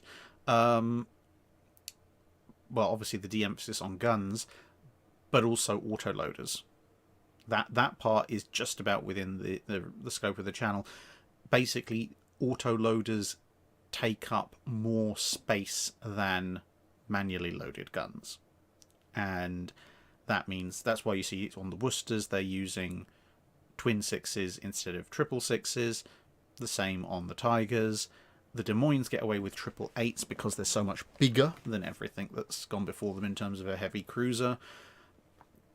And, you know, twin 5-inch 38s or twin 5-inch 54s displaced down to a single 5-inch again because of the auto-loading function. And then once you've got this single or twin or auto-loading gun turret system, as guns are gradually displaced by other weapons, there's no reason to go for the insanely heavy and large contraptions that are triple or quadruple barreled turrets. So that's why you have nowadays kind of single and the odd twin around. Quigglebert, will there ever be another vid on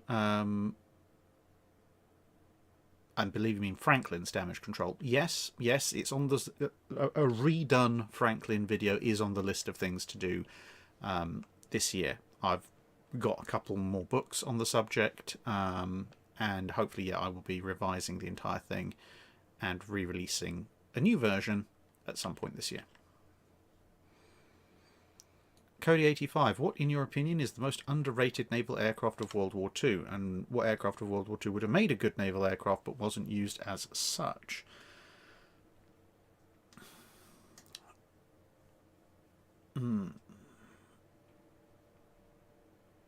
Underrated, I'm going to have to go with a Fulmar. It gets an awful lot of stick. And yes, it's not as good as a BF-109 or a Hellcat or a Zero. It's just not, but it still does a pretty decent job given the circumstances it finds itself in. Yes, as I say, yes, there are flaws with it, but it actually has a fairly good kill ratio, and it does okay. At some point, I'll get Jamie from Armoured Carriers on, and he will give you chapter and verse about the Fulmar because he really likes it, because he's done an awful lot of research into it. But yeah, that would be my underrated naval aircraft of World War II. They're a better aircraft than the Fulmar, but they do get their due credit for the most part. What aircraft of World War II would have made a good naval aircraft but wasn't used as such?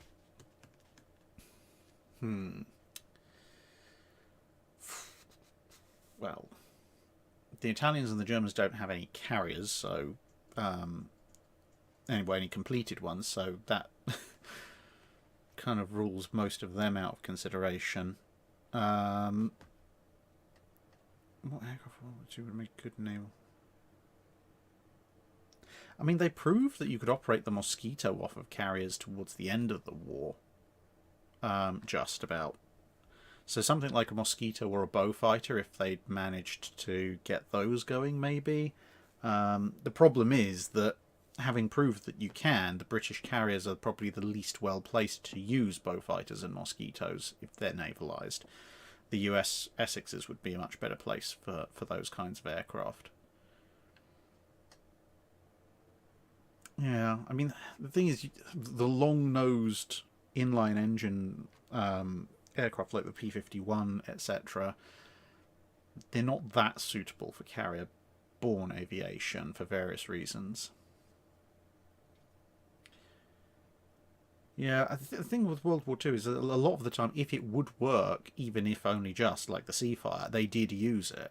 Um, I mean, I personally still think a slightly revised version of the Westland Whirlwind would have made an excellent naval fighter, because it's twin engine, it's very powerful, very agile.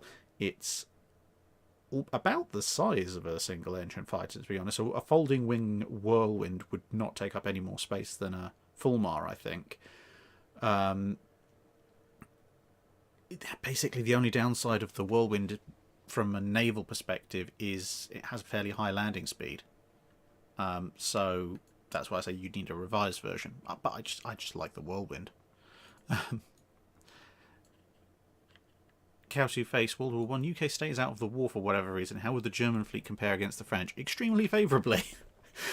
The French are just about bringing the Britannias in, and they have the Corbett's. Now, the Dantons aren't too bad in a scrap, but yeah, the High Seas fleet is massively more powerful than the Marine Nationale in World War One, and also a good chunk of the Marine Nationale is based in the Mediterranean, which is going to put what's left in the Atlantic and on the Channel in a very, very sticky position when the High Seas fleet comes calling.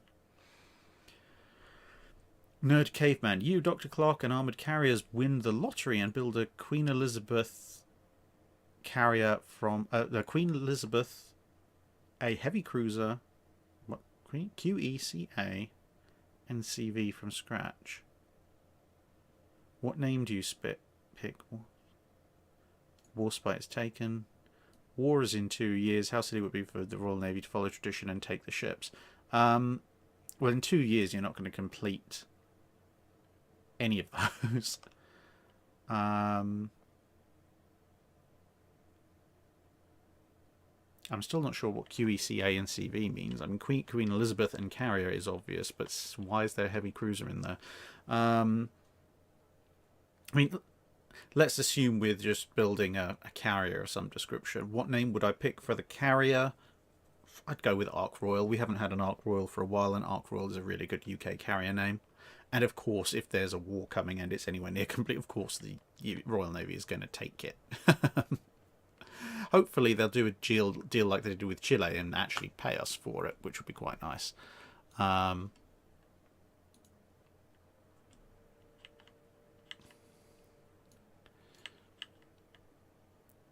Box Ghost 102, you've gone back in time and become director of the Navy for the Netherlands in 1922. How do you prepare the Dutch Navy for World War II? I'd get the 1047 battle cruisers built ASAP. Well, not necessarily ASAP in 1922, but I'd actually get the program rolling about 5 years earlier than when it was, so that I'd actually have them complete.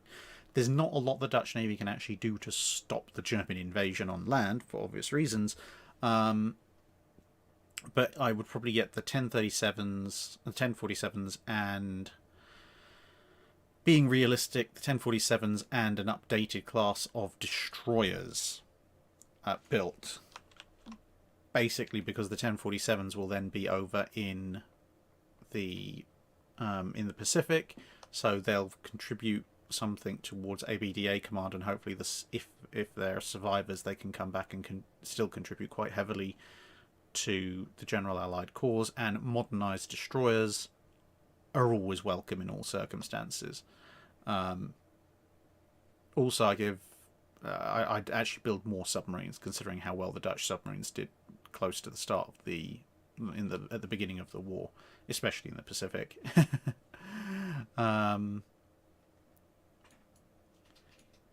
Vicky Goss says, I think my nickname is now Kamchatka. Hubby Hi Richard asks, hello Richard, HMS Tiger versus Congo mid-1920.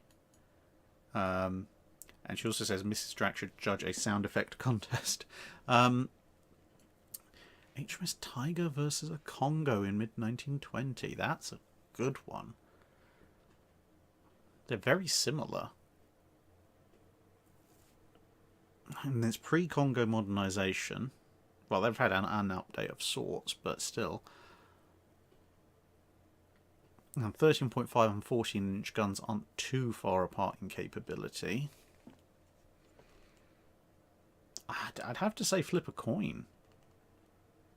Yeah, I'd have to say flip a coin on Tiger versus Congo. I mean, I'd be tempted to say that the Congos have a slight advantage in as much as they have had some updates already by the mid-20s, whereas Tiger is kind of on its last legs because they know it's going out of service, so it's not having quite as many updates, but it's still a really close fight. I mean, they're almost contemporaneous. So yeah, I'd have to flip a coin on that one, and to determine who's going to win. That's probably one of the closest fights you could come up with.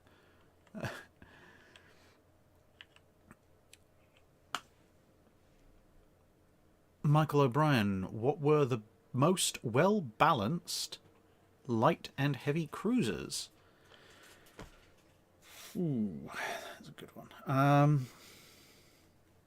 I mean, assuming we're staying within the treaty restrictions, because it is relatively easy to build a very balanced design by completely ignoring them. Although, to be honest, some of the really well-balanced ones were either ignoring or post-treaty cruisers.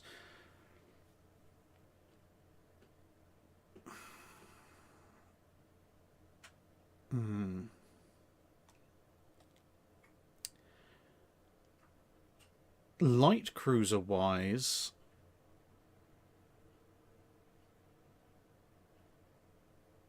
it depends on the role. It really does depend on the role, because if you're, say, looking at the Brooklyns and the Clevelands, the Brooklyns are actually better, I would say, better in a surface gunfight, but they don't have the same anti-aircraft capability as the Clevelands. So in a World War II environment overall, the Clevelands are probably slightly better balanced than the Brooklyns, but that's not necessarily going to be the same for the early 30s, where the Brooklyns are probably better balanced than a hypothetical time-travelling Cleveland. The towns are kind of up there as well, because the towns, when you compare them to something like Brooklyn, they don't have quite the same firepower because they've got one less turret, but they do have torpedoes, which means they are potentially more of a threat to capital ships. So, for example, at the night action of Guadalcanal, whilst Helena does massive execution amongst the various Japanese destroyers that find themselves in her crosshairs,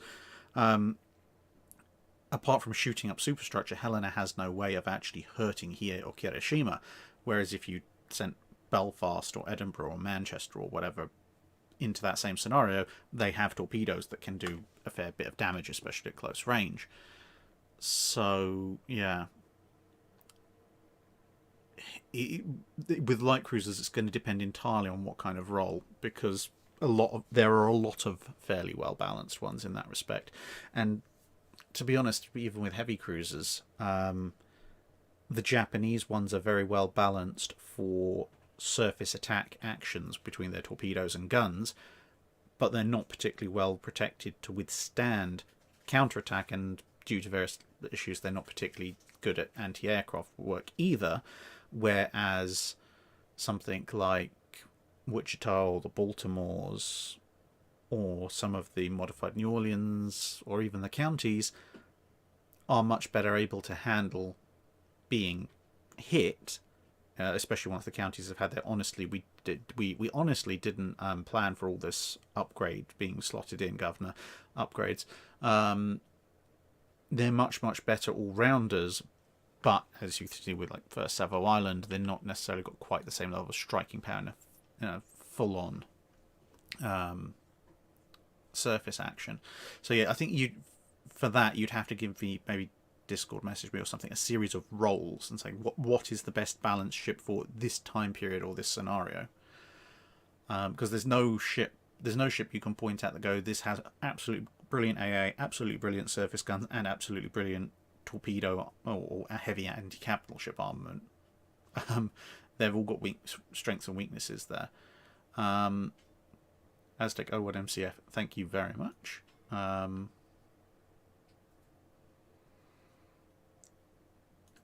Right. Alan Schumacher, you control the US task force and have been ordered to dispatch a cruiser to do shore bombardment in 1942 to support the troops. Do you dispatch a Brooklyn or a Northampton, assuming there's no sea threat to the ships? Brooklyn. Yes, the Northampton can hit slightly harder. The Brooklyn can hit an awful lot more. And when you're talking about surface targets on land, unless you're shooting at bunkers, whether you're hitting infantry or tanks with 6-inch shells or 8-inch shells doesn't make a tremendous amount of difference. So Lucas, what's the best frame in Warframe? No idea, don't play it, but ask Mrs. Drac. She might be able to tell you, she plays it a lot. Howard Maxey suggests Abram Kreinsen. Kreinsen? Maybe.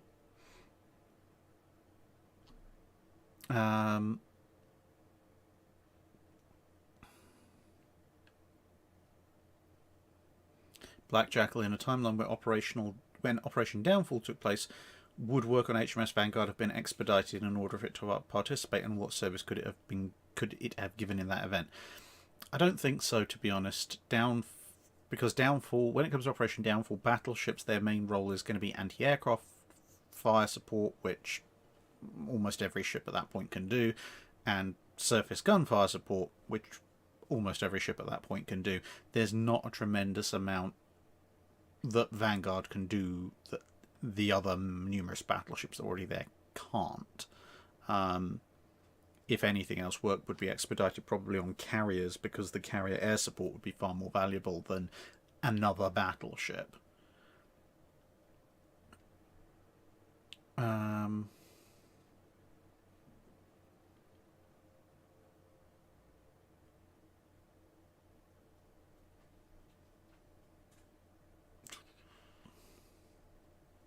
Tyler Kuhn says, sorry about hitting a sore spot with a question. No worries. It's never the fault of the person asking the question, as long as they ask in good faith. It's just sometimes there are little things that trip some of my wires.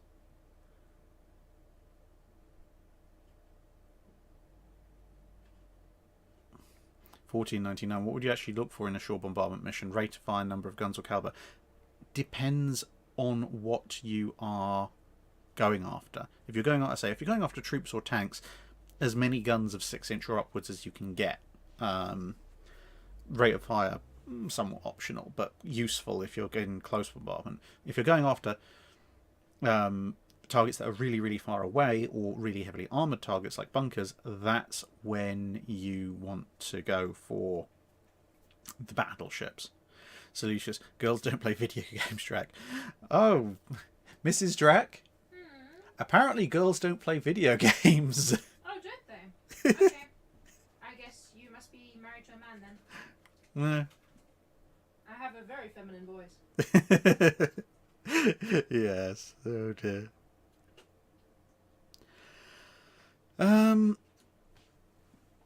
That's the warrior one again. Romes, which is more efficient from an engineering standpoint, a light warship guns up to 155mm or comparative tank guns? And is there any advantage to using one or the other guns for ships with their comparative ammo?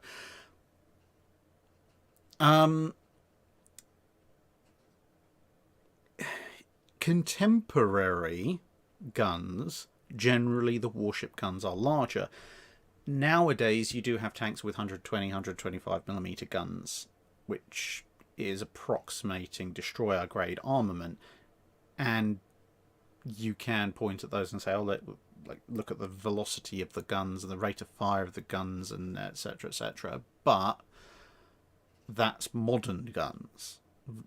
If you're looking at World War II, light warship guns, yeah, they're even 105mm or 4 inches, kind of pushing it. They're usually sort of 127, 120, 127, 4.5, 4.5 inch guns. 127mm, 5 inch, and that kind of caliber. And then obviously cruisers 152, 155 at 6.1 inch. And tank armament is 50mm, 75mm, 88mm. It's just not. They aren't really competitive. The last time a 75 or 88mm gun was considered a competitive armament on a light warship was 1900 with some of the smaller German torpedo boats.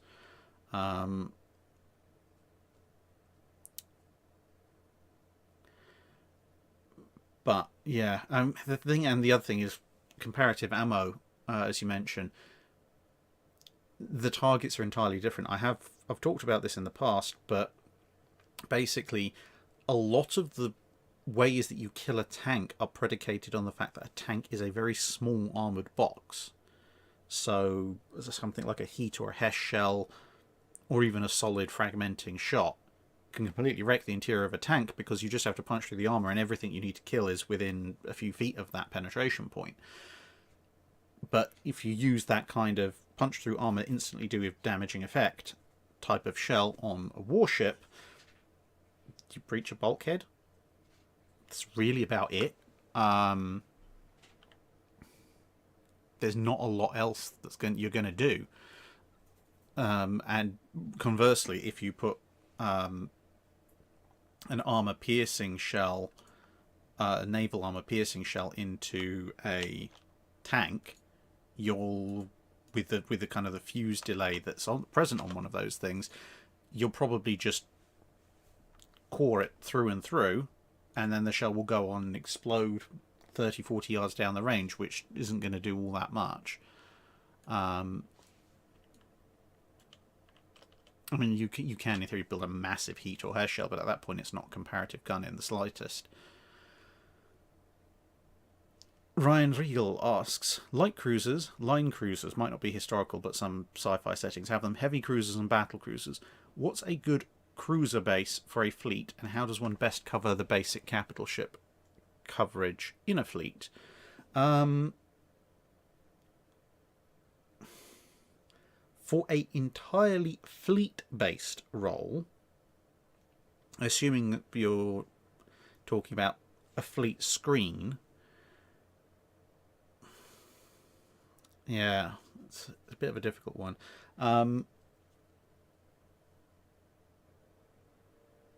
Sci-fi settings. It depends on the size of your navy, I would say.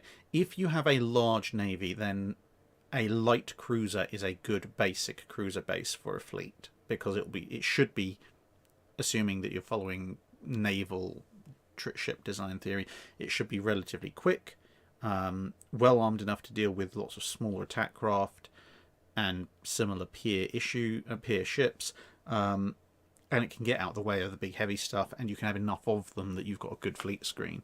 If you've got a smaller navy, then effectively you're looking at a Battle of Tsushima style issue where you might want your cruisers to be part of your fleet battle line, as it were. So they're forming a fleet screen, but once the battle commences, they're maybe on the wings sniping off of targets, at which point you want the heavy cruiser style of hull as your base. So a bit more armour, a bit more armament, enough to threaten either a damaged enemy ship or ships in multiple packs. The battle cruiser is basically a luxury. The battle cruiser is something you build when you have a very large navy, you can afford to build it, and your opponent has a bunch of annoying cruisers that you want to run down, which again, pretty much as historical. So, yeah, the smaller assuming you've got a navy that can actually build a battle line, at the smaller end, the heavy cruiser, as your navy gets bigger, you want to start moving actually more towards light cruisers with some heavy cruisers present. And once you have a truly stupidly sized navy, you can go with the battle cruiser because you can afford to do so.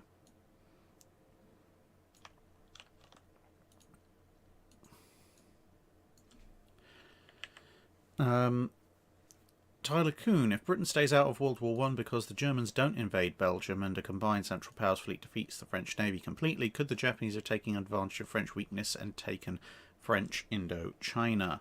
Well, assuming that somehow is possible and Britain stays out of World War I for whatever reason, let's take that as read for the minute. Potentially they could have, but given that Britain still has an alliance with France and they're in the Anglo-Japanese alliance, Britain would probably be weighing quite heavily on the Japanese not to go after the French. Whereas they'd probably look the other way quietly if the Japanese, say, were to take Tsingtao. So yeah, theoretically possible, but in the political spectrum of things, I don't think that's as likely. Joel, do you think it's possible? Or would you like to see ships like HMS Unicorn and Caroline returned to their former glory? So Caroline as she was at Jutland, and Unicorn to her Trincomalee-like state. If possible, yes. I think, yeah, if possible, I would like to see that. I understand it would obviously be a very expensive process, and if it was a choice between, say, Caroline in her half Jutland, half training ship state, and another ship also having funding, or Caroline in her Jutland state and we have to lose another museum ship, I would prefer to keep both. But yes, if it was possible, it would be nice to do. I think Caroline could be returned to her former glory in terms of it actually being physically possible. It wouldn't be too difficult because most of the stuff is additional. You could cut that down, and you can, I mean, as they have done with some of the forward deck guns, you can put replicas in place quite comfortably. The only part problem with that is that with Caroline, they're able to use the additional space that she acquired for various purposes to help support the ship, whereas if you put her back to her Jutland-like state, whilst for the naval historian this is great, for the average visitor, unfortunately, if you've seen one gun, you've kind of, oh, I've seen another gun. It's kind of the same, just in a different position. So that much, I think, yeah. I can see why they've kept it the way it is, funding aside.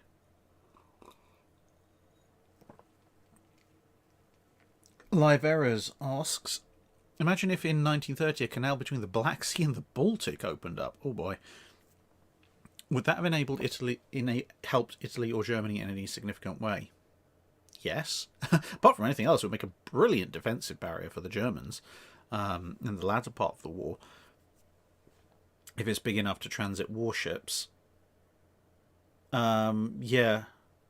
I can see the Germans potentially using it as a way to transition warships to try and come and help the Italians in the Mediterranean, possibly. Certainly they would have sent U-boats that way.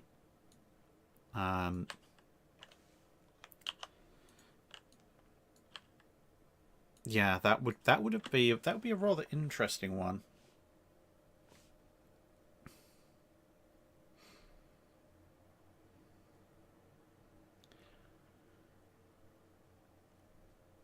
D. Bruce, is the film Midway any good? I've covered this before. Let's just say wait until you see the review that me, Justin, and Military Aviation History have done on it. There are good points in it.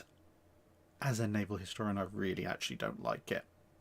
There's a lot of fine details they get right, and an awful lot of fairly obvious details they get horribly wrong.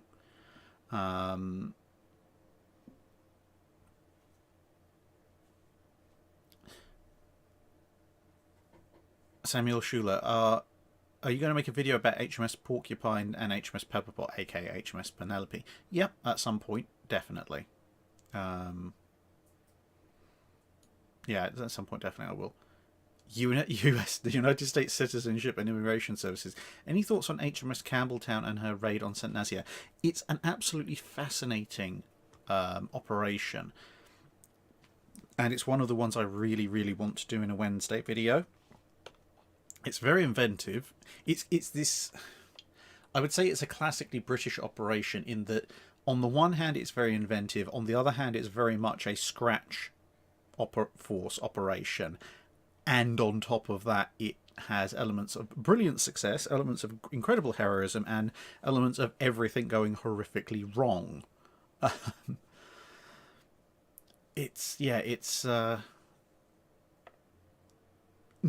Virtually no British naval operation ever goes 100% according to plan. I mean, a lot of naval operations don't, but British naval operations, especially a lot of the ones like Campbelltown, once you get into the details, you realise that whilst there's an awful lot of planning and an awful lot of bravery going into these things, there's just as much running around going, help! Hope everything's going well now. What happens? Quick improvise. Which, yeah, they really... It works, so there you go.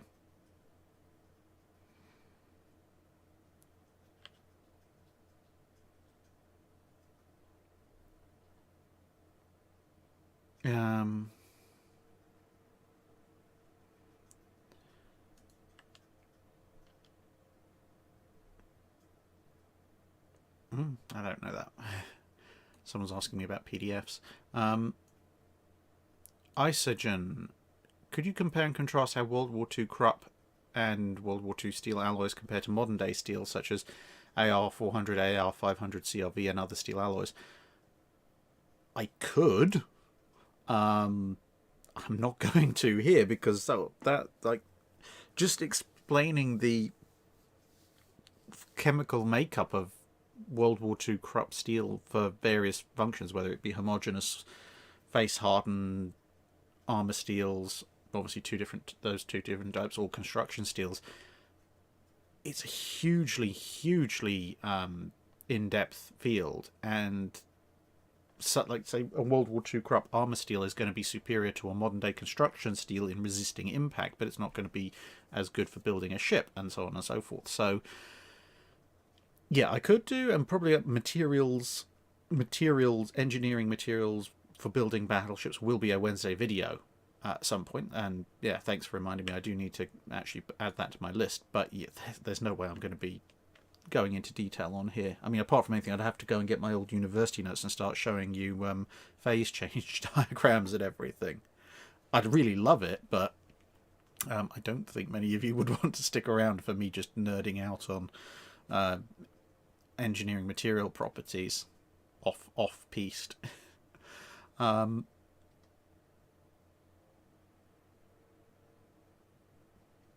Grogan, if a ship is penetrated by a PFDS penetrator or heat hollow charge, how much damage would be inflicted by the sea acting on the rupture? Would it be a leak or would it tear larger? From what I've seen, most of those penetrations are actually fairly small, kind of the diameter of the shell, or slightly or very fractionally larger. At which point,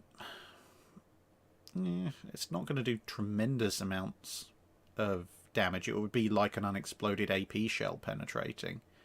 So yeah, most of the time it's not gonna do anything like a considerable amount of damage to something the size of a warship.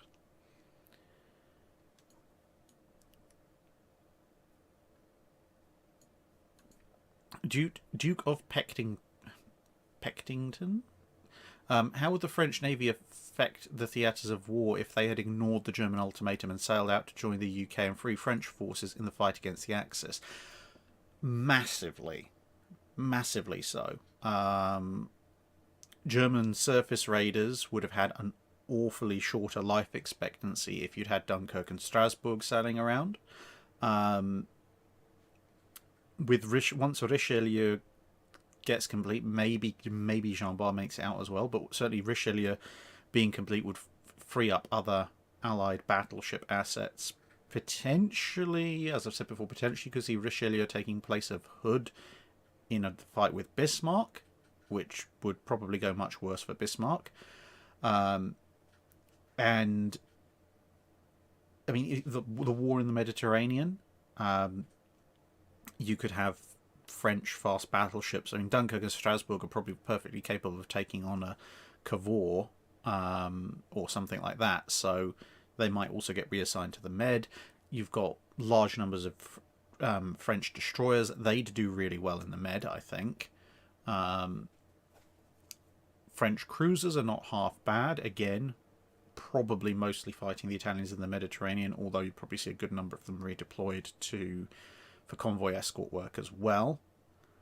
I mean, the effects of having the French Navy fighting under the Free French banner would be absolutely colossal. And it would also mean that sort of second order effects, if you manage to confine and destroy more Kriegsmarine vessels, you manage to confine and destroy or just contain the Italian Navy a bit more, that also has the follow-up effect of come early 1942, there's considerably more Allied naval assets that could be free to go and face off against the Japanese in the Indian Ocean, for example, or in all sorts of places. Now, whether at the time of Japan's sort of highest point of naval operations that would just result in more losses or not, who knows, but I mean, I'd pay good money to see like Dunkirk and Strasbourg operating under what would at that point be ABDAF command at something like the Battle of the Java Sea, because at that point there would probably be a French admiral who is in charge, who is more senior, and the Japanese would face rather a difficult choice, because there's no way the historical forces that they would send out to things like the Battle of Java Sea and Sunda Strait would want to be facing the Allied forces at that point, especially if there's even more French cruisers and destroyers around. But at the same time, they might then deploy the Congos, and it all changes. So yeah, having the French Navy still on side would be a huge game changer. Cody 85, you've been ordered to build gunboats with only a 1943 tank graveyard for guns or armour and slipways rated up to 1,500 tons. Which nation's tanks do you use? 1943.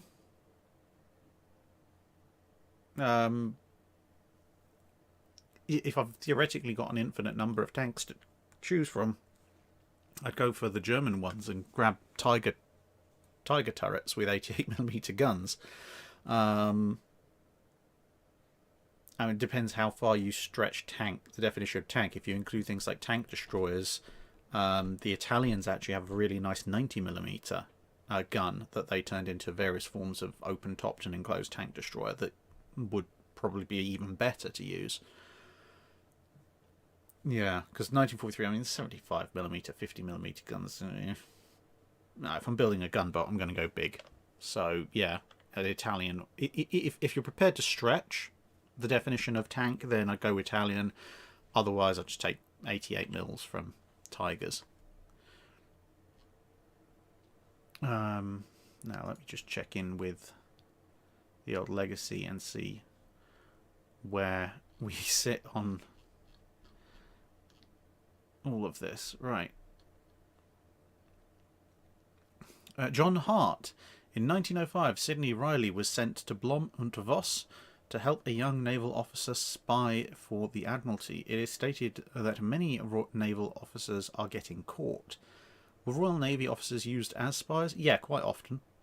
Certainly in the late 19th, very early 20th century, when everything was very civilized, Royal Navy officers were quite often used as spies to look in on various bits of naval construction, if they couldn't just go there formally by invitation anyway. Basically because they had the knowledge to come back with information that was useful to their mission. The sort of intelligence agencies as they are now really were either in their infancy or just flat out didn't exist. So yeah, you send in the people who know what they're looking at, and for Britain, most of the stuff they were concerned about was naval related, so you send Royal Navy officers.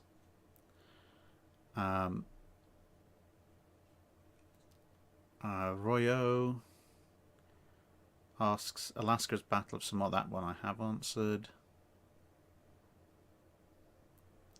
Alex Blocker, do you know of any examples of post-war radar-guided guns being tested in combat, circa 1945 to 1950?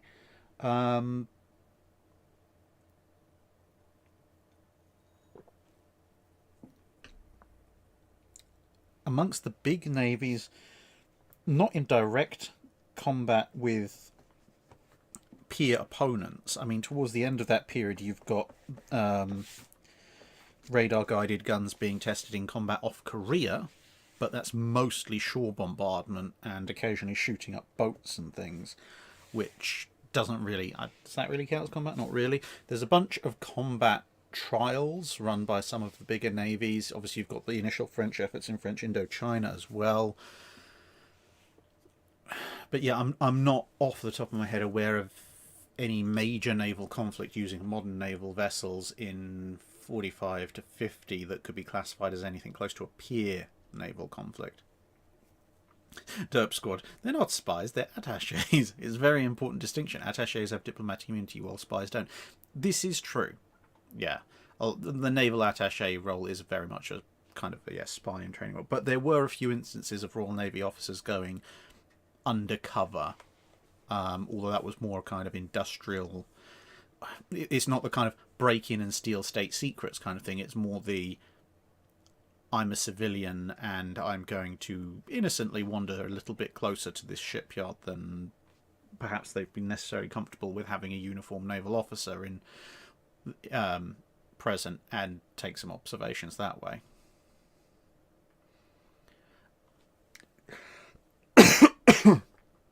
Alfredo Vera. The other three admirals completed as fast battleships and kept after the treaties at the cost of the Nelsons plus their displacement in other battleships and battle cruisers. If everything else stays the same, is the Royal Navy better off in World War II? It depends on how much, if at all, they are modernised. The Nelsons turn out to actually be a relatively good investment, but three admirals, three plus Hood, obviously, three fast 15-inch ships, especially with the revised designs that the admirals are going to be going with, that would probably actually be more useful in a lot of respects. But as I say, it depends on the modernizations. If they're kept in a similar state to Hood, where they're not really updated or upgraded, then the Nelsons are probably, and whatever spare displacement is used up for other ships, is more useful.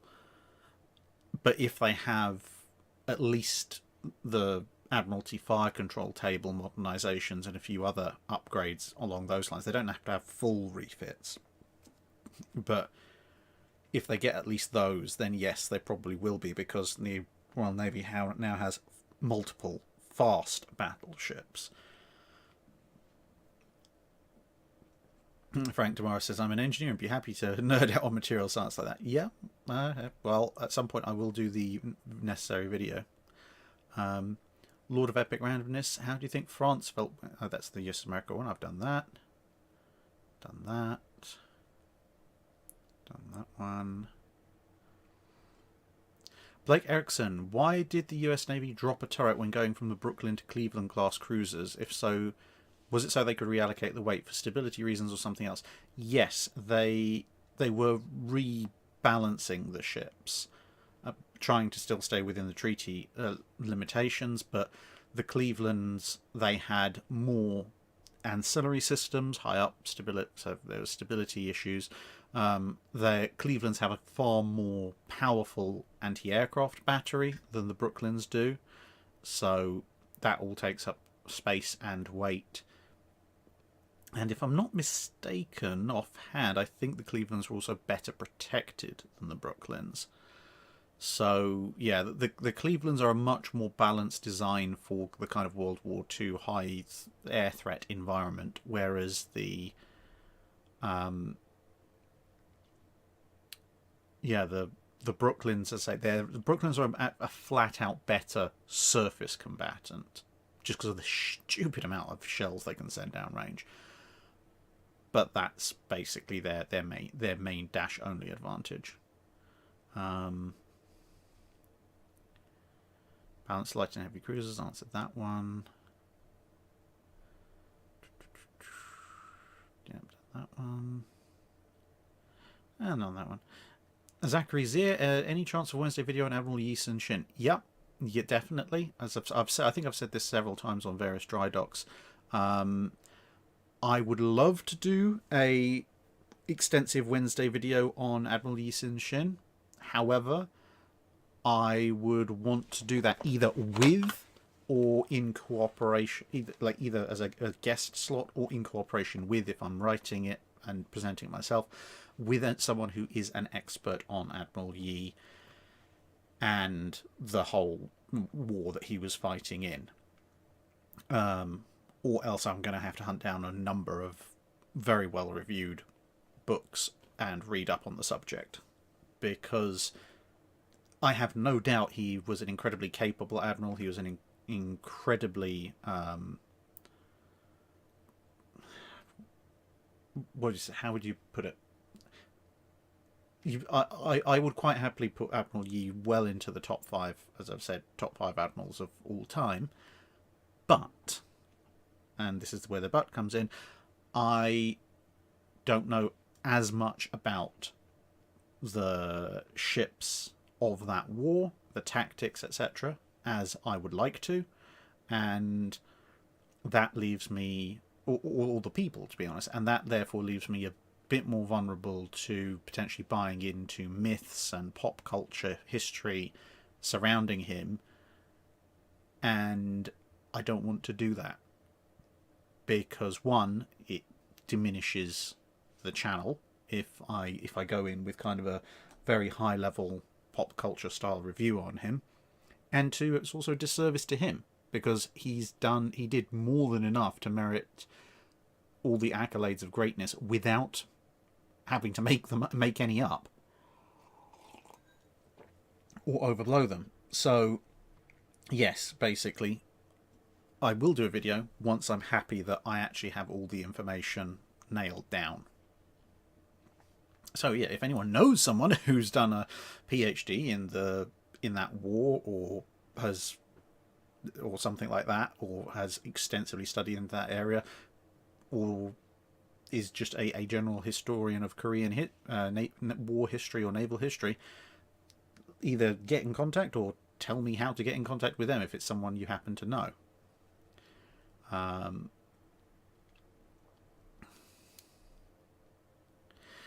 Nozdormu89, I've noticed people tend to make a distinct difference between man-o'-war and ship of the line. Is there in fact a difference, or is it just the same thing under a different name?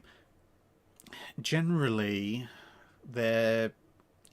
broadly these days they're kind of the same thing. If someone says man-o'-war or ship of the line, they generally mean a cannon-armed sail warship. The only thing I can think is that man-o'-war has a little bit more of a colloquial, casual inference, so sometimes people use man-o'-war to describe, say, pirate ships, and occasionally also ships that perhaps predate line ships, say 15th, 16th century ships, whereas a ship of the line is very definitively a kind of 1700s, early 1800s vessel. So yeah, broadly similar, but man-o'-war probably has a slightly broader overall meaning. Yep, done that one, done that one. Done that one.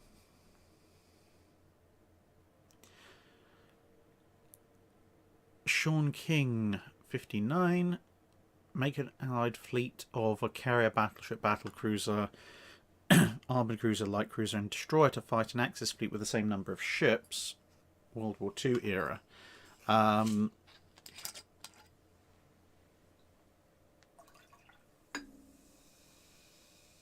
Allied fleet. Assuming so, we're facing off against an Axis fleet. So if there's carriers involved, that means the carrier at least is Japanese.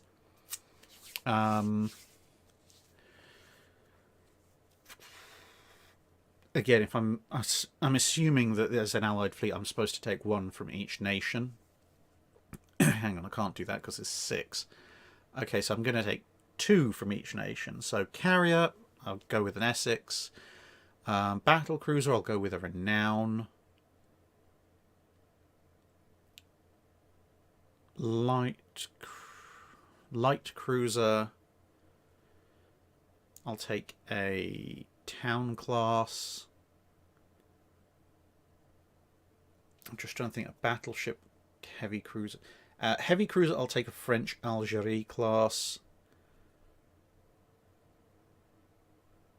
I've already used up my 2 British slots, so I've got 1 American slot and 1 French slot. I will therefore assign the Americans to the destroyer slot and take a Fletcher, and therefore by default that leaves the French with a battleship slot, then I take a Richelieu. So that would be my balanced Allied fleet, where you've got the 3 main Allied navies, and I've taken 2 from each. And yes, technically I'm ignoring the Russians on that one, but to be perfectly honest, the Russians don't have any battle cruisers, their battleships are obsolete, they don't have any carriers. The less said about the Kirovs, the better. I mean, Tashkent and Chapayevs may be on the lower end of scale, but I mean, Tashkent, actually, the Tashkent's a pretty nice ship, so I might take the Tashkent. But yeah, sorry, Russia, but your World War II navy was not the best.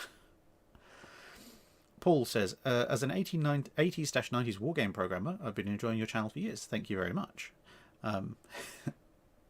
Thank you for helping me keep me sane during these stressful times. Well, thank you very much, and thank you everyone for tuning in, listening, watching, etc.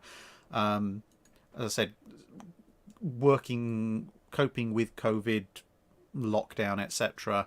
Everyone deals with it differently. Everyone has different abilities, ways of dealing with it, and different circumstances. But I must say, actually, being able to gradually keep producing videos, keep chatting away with you guys has probably been done an awful lot to help me cope with the current situation, because I'm not the world's most gregarious and outgoing person by default. You're not going to find me wandering down the streets going hello to everybody, but I do like a good conversation now and then, especially with people who are interested in things that I'm also interested in.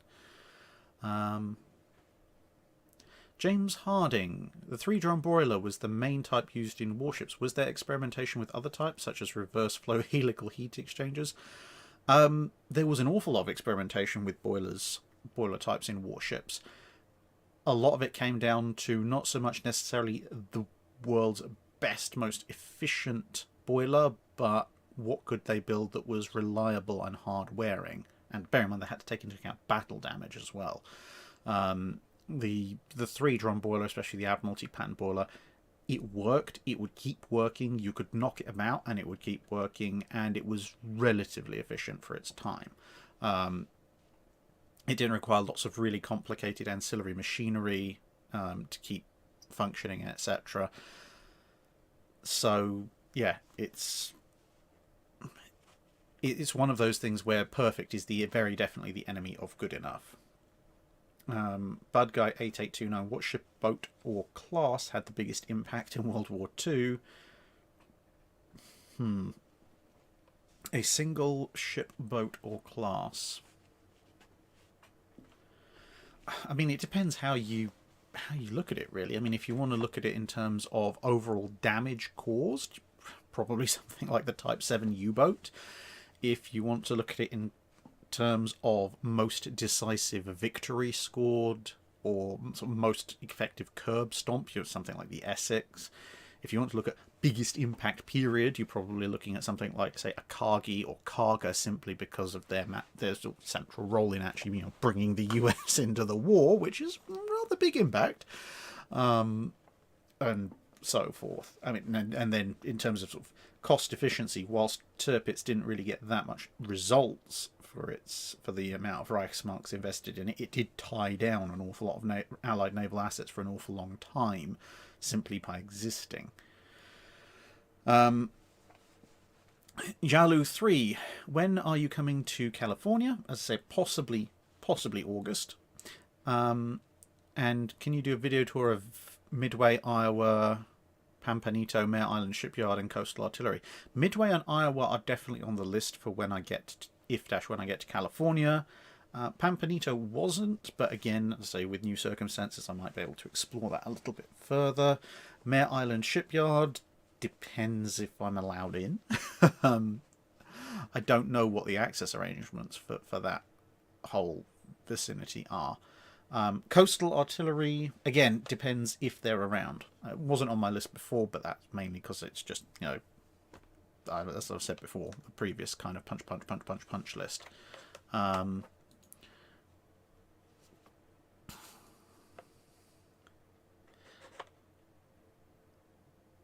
And what have we got? Right. And believe it or not, I think that means I've actually caught up with the super chats. Wow. Wolf 12 of War. If I'm not mistaken, Hiei still had some 152mm casement guns. Yes. Why could these weapons not be used against US destroyers at the night battle of Guadalcanal?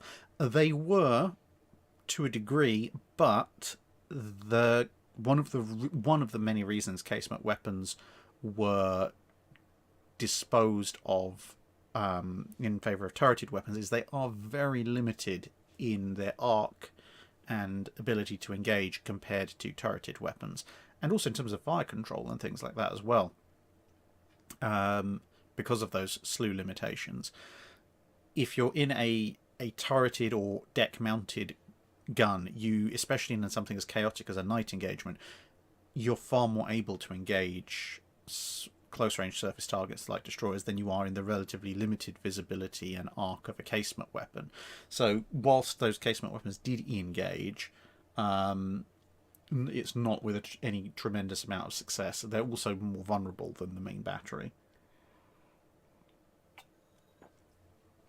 And quite often also have the other two things is quite often, one, they also have similar minimum elevation issues, and sometimes, especially in big battles, you'll find the secondary battery crews are sometimes told to take shelter further into the ship if there's a lot of heavy fire going on, so they're not necessarily always manned at all times.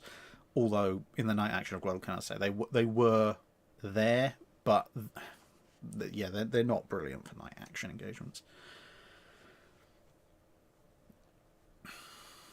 Brent Paulus, Dunkirk suffered major design creep. What? That's mainly because they had to adapt halfway through because of the Scharnhorsts. What other interwar ships had this problem? Virtually anything built by Germany.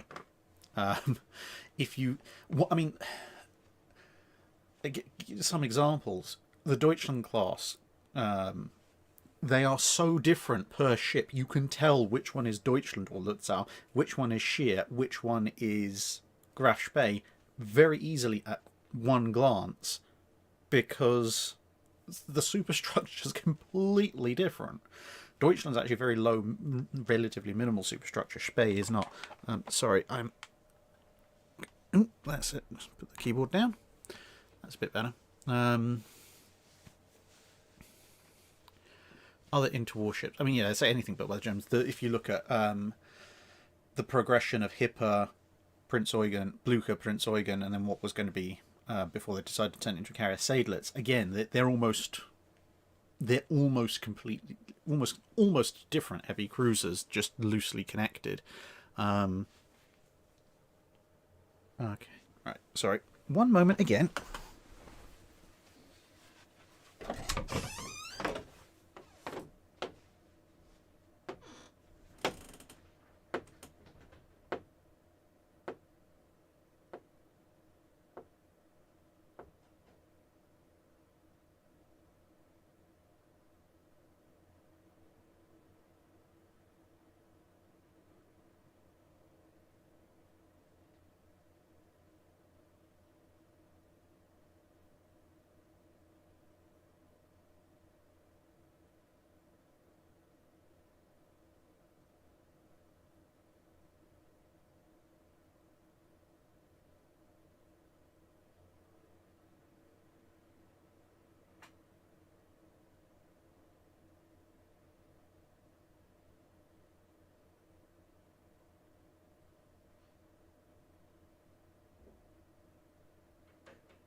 Sorry, apologies for that. I thought something odd was going on with the conservatory.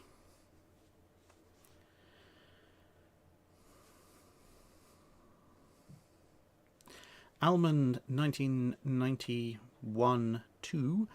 I know the Japanese sent officers to analyse Taranto to help on plan Pearl Harbor. Did any other navies also go to analyse engagements when planning their own operations?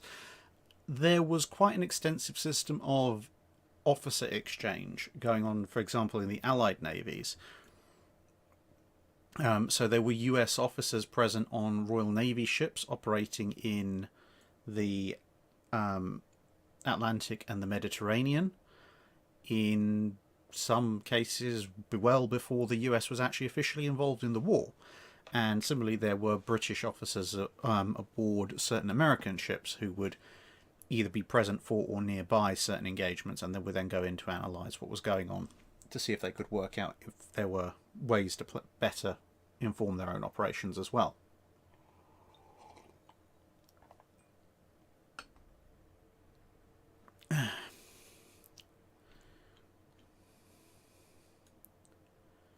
USS Grey Ghost, what was the number of the dry dock where you answered the funny names were used in the Royal Navy? Good question. I'd have to look it up. I need to host the latest version of the question spreadsheet. So, yeah.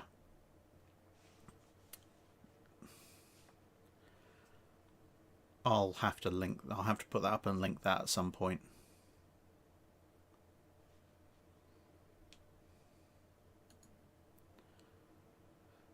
Lieutenant Commander Gordon, what was the toughest and last surviving starship at Wolf 359? Oh boy. See, I know my Star Trek lore. I don't know if there is actually a straight answer to that. I mean, there's a Constitution class wreck at Wolf 359, so I like to imagine that thing took a while to go down. I'm just trying to think, in the opening sequence for Star Trek Deep Space Nine, you briefly see some of Wolf 359. So you see some of the ships. I think there's a nebula there that's still intact after Cisco's ship blows up.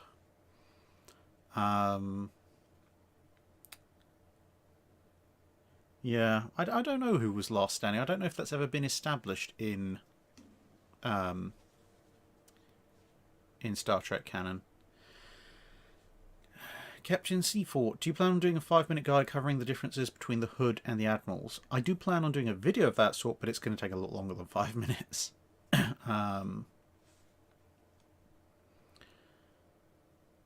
Live errors. On a scale of Juan Carlos to Novgorod, how cute do you find Erebus, the monitor? I kind of like Erebus, actually. It's because it was planned, it looks a lot better than some of the monitors that are very definitely just slapped together on very short notice. Erebus is a little bit better thought through, and therefore appearance-wise looks quite nice. So I'd say, excuse me, I'd say probably 0.8 Novgorods.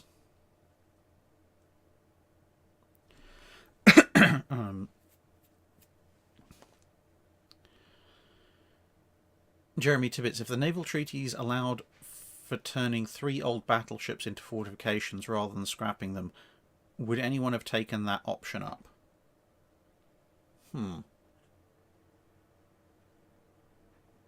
Possibly. I can see the British doing it with some of the older 13.5-inch ships to maybe help do a easy fortification of Singapore.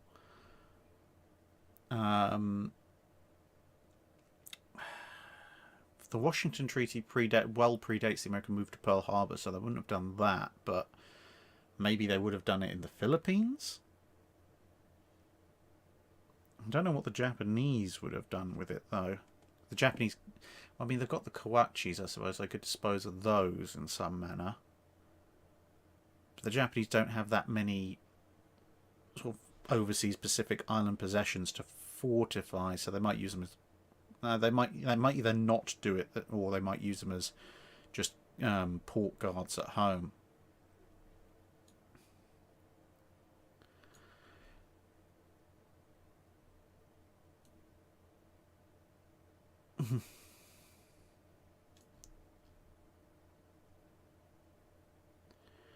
Devildo, your door hinges could use the dropper 3-in-1.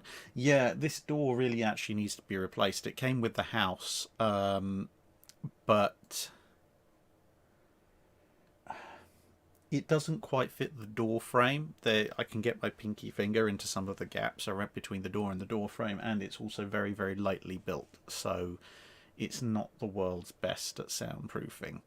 I have actually had an intention to replace it for a very long time, but, you know, COVID, not really going to go wandering around a hardware store looking for a brand new door when this one still works, even if not particularly brilliantly.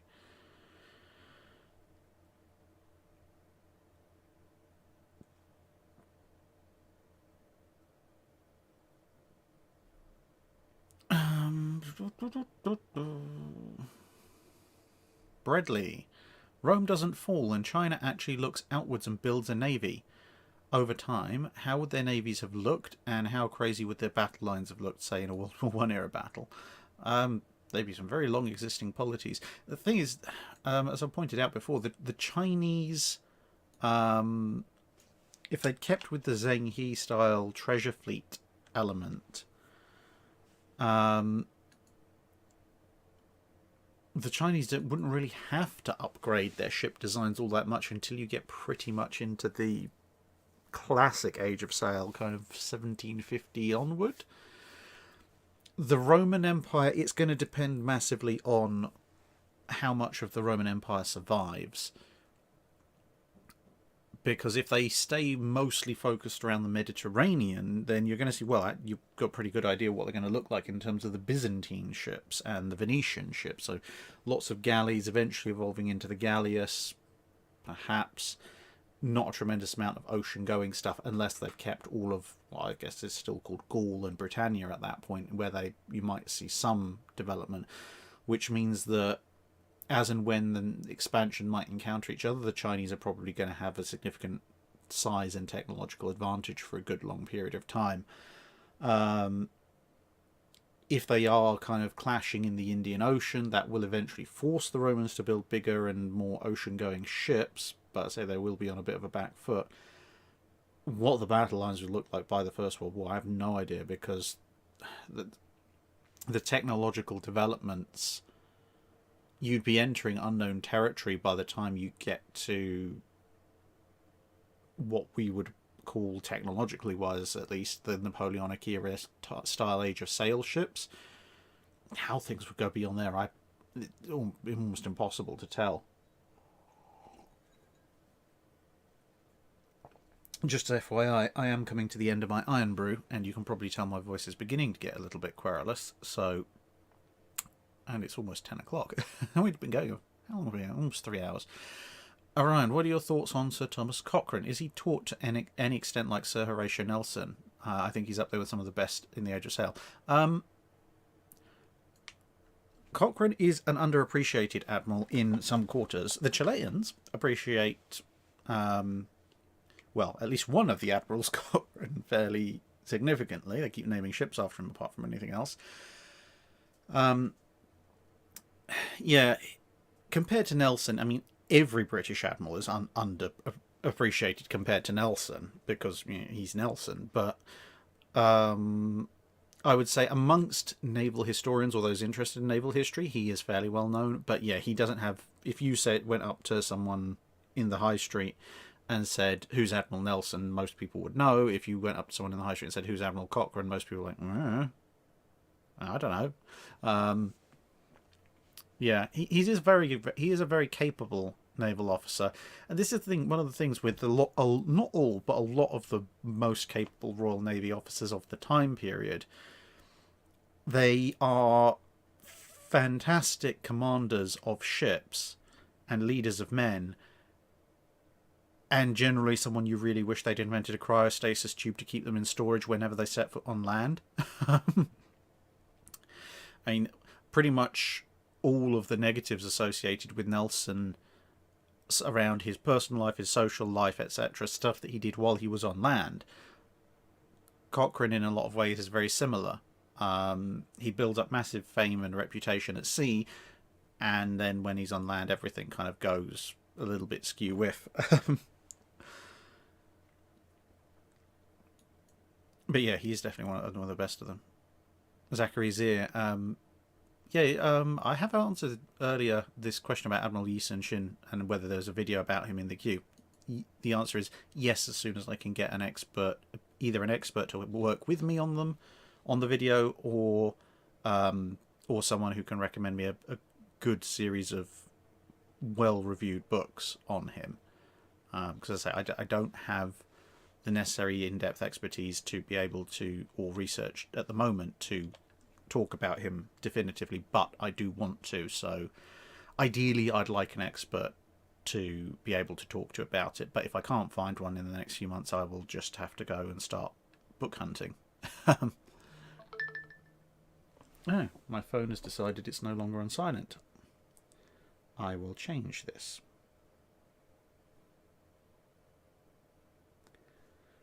There we go. Coltex 100, what's your opinion on German carriers and World of Warships, and how realistic are they?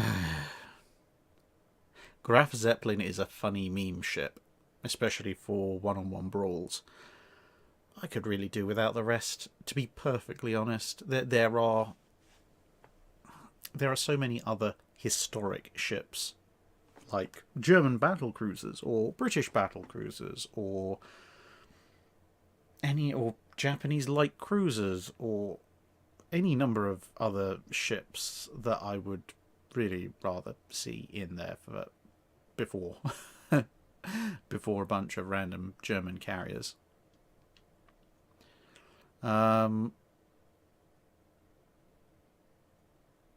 Royal Balawa, could we please have a Fun Friday special with your gerbils? Victory to the small rebels. Yeah, I suppose at some point I could do kind of a medley Fun Friday where I introduce you to the gerbils and the harvest mice. In fact, I don't know if the cord will extend far enough. Twig the harvest mouse is currently... Oh no, she's bedding down. She's bedding down. Okay there, Twig.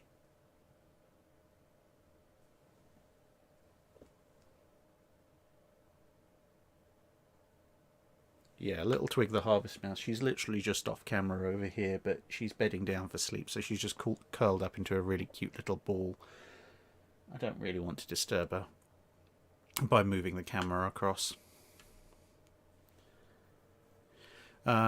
Angelo Morte 1. Hey Drac, if a billionaire had a 1-to-1 scale, completely accurate recreation of a Littorio-class battleship and wanted you to captain it, would you? If the pay's good and I've got Wi-Fi to keep my uploads going, then sure.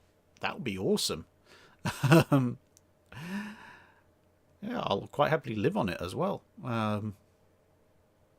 Yeah, that would be... Now you've got me wondering why I can't live on a Littorio-class battleship. Now you made me sad.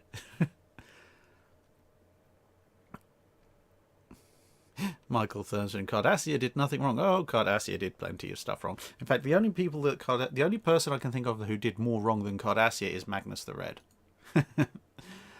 Oh, Kaiju Director, if Yamato has the space battleship Yamato March as its theme song, what theme would you pick for Warspite or Enterprise?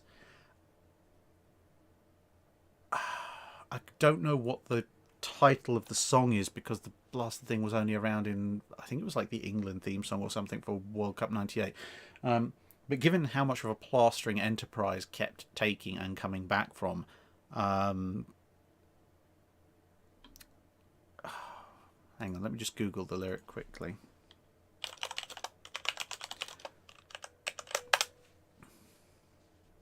Okay, apparently the song is actually called Tub Thumping. I have no idea why, but the chorus lyrics are, I get knocked down, but I get up again, you're never going to keep me down.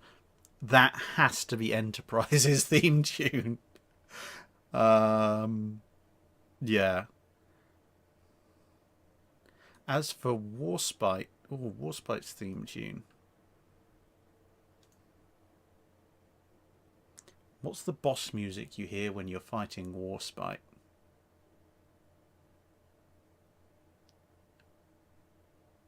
Maybe the... no, maybe the Jaws theme tune, maybe not.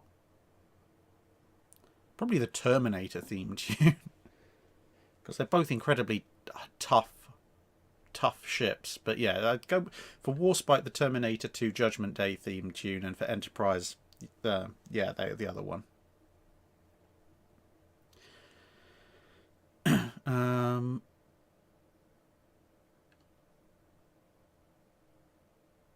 Coltex 100, why didn't the Germans build any battleships with 13.8-inch guns instead of keeping the 12-inch guns for so long? Inertia somewhat, and different emphasis on design.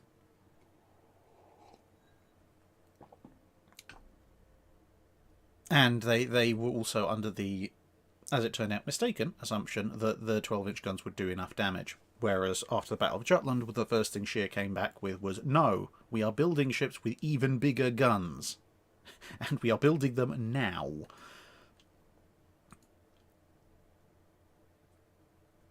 Ray W, could a modern ship stop a squadron of fairy swordfish? Unfortunately, yes. Modern CIWS would make a mess of incoming swordfish squadrons.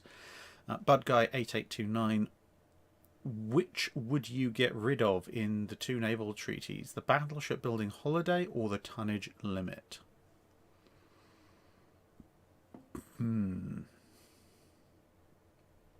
Probably the building holiday.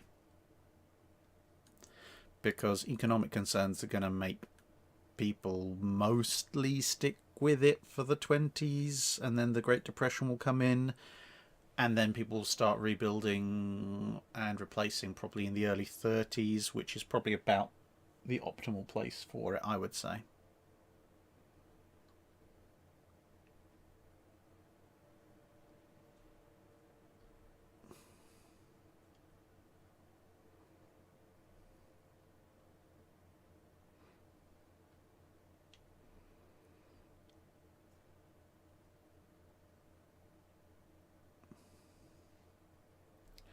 Wow, everything is skipping around quite a bit at the moment.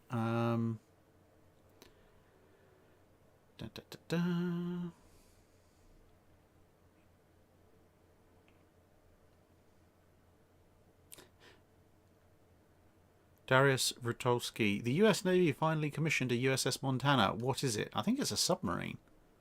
If I'm not mistaken, it's a Virginia-class attack submarine. Let me just take a quick look.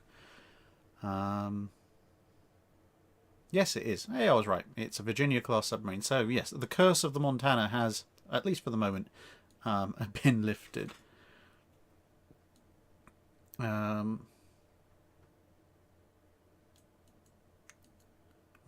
can you speak in Hindi language? Unfortunately, I do not know any Hindi. I know some Indian ship names, but that's about as far as it goes.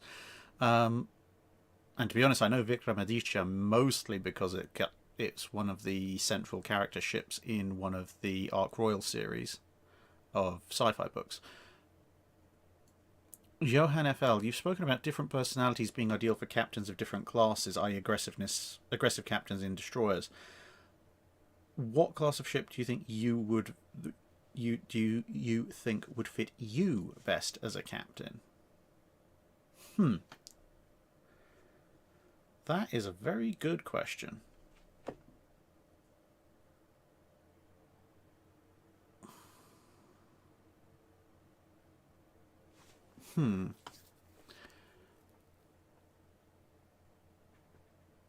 Not a sub. I don't think I might have the patience for it, but I don't think the infinite patience of a submarine commander would fit me well. Destroyer could get pretty aggressive, to be honest. I might have fun with a destroyer.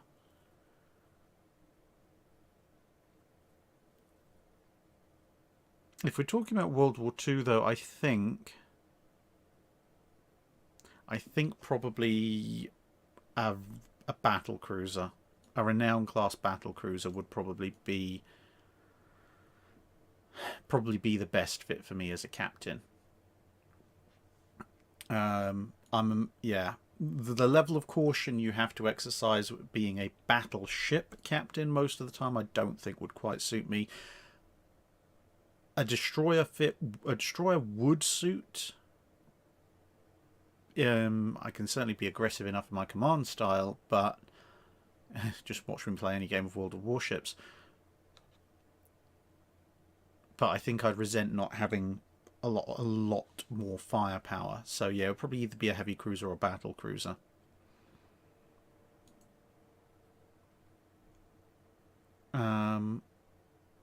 Russian Uzi, could you talk about naval minesweeping? I can't imagine getting a long pole with a hook and hauling them onto your ship is the best idea, but nor is letting them free float around. No, so again, minesweeping is going to be its own Wednesday video, but briefly, most minesweeping of the period that the channel covers consists of, when you're not talking about magnetic mines and such, consists of trying to sever their anchoring cables to get them to float to the surface, and once they're on the surface you detonate them with gunfire. USS Grey Ghost, refit Hood and King George V versus Bismarck and Hipper. I would give that to refit Hood and King George V, because King George V won't be suffering from anywhere near the same number of technical issues as Prince of Wales. Refit Hood is considerably better protected, and perhaps more relevantly, has far better fire control, so is much more likely to get hits in much sooner.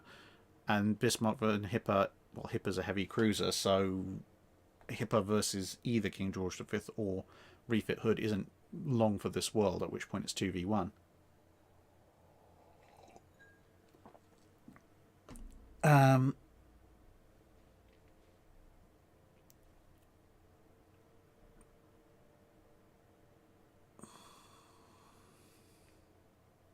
Jake Miller,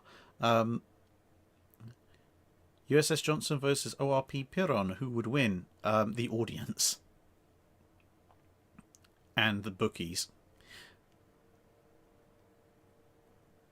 Yeah, I'm probably going to wrap it up in the next few minutes. Just so you're all aware. Because, yeah, that's my last swallow of Iron Brew left. Ozymandias, any chance of a guide on the Chinese-Japanese ironclad Zhen Yuan?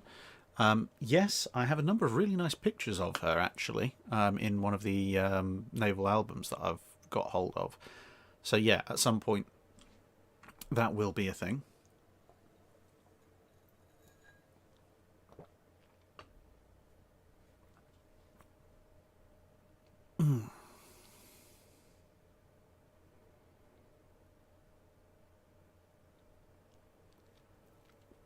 Grafo, how effective would the 100mm guns on the Akazukis be in a surface engagement? Maybe good enough to take on other destroyers?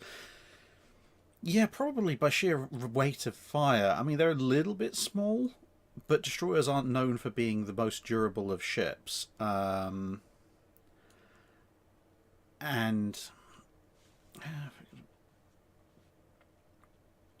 maybe gonna, yeah.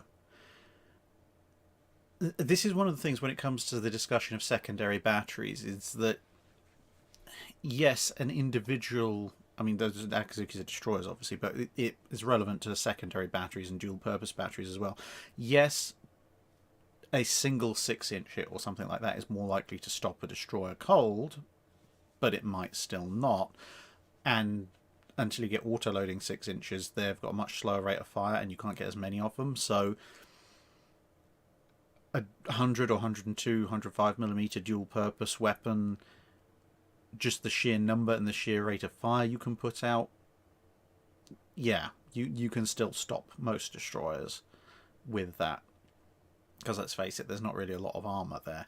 The main problem with smaller guns, say back in the First World War, when you've got 50mm or 75 or 88mm guns on some German torpedo boat destroyers, is their rate of fire isn't appreciably greater, and there aren't appreciably more guns than there are on some of the larger destroyers they're facing off against. Whereas on the larger destroyers of the Second World War and in the secondary batteries, something in the sort of, 4-inch to 4.5-inch range, you can get a lot more of them and a lot more fire down range compared to a 5.5 or 6-inch shelled that it pretty much makes up for the balance.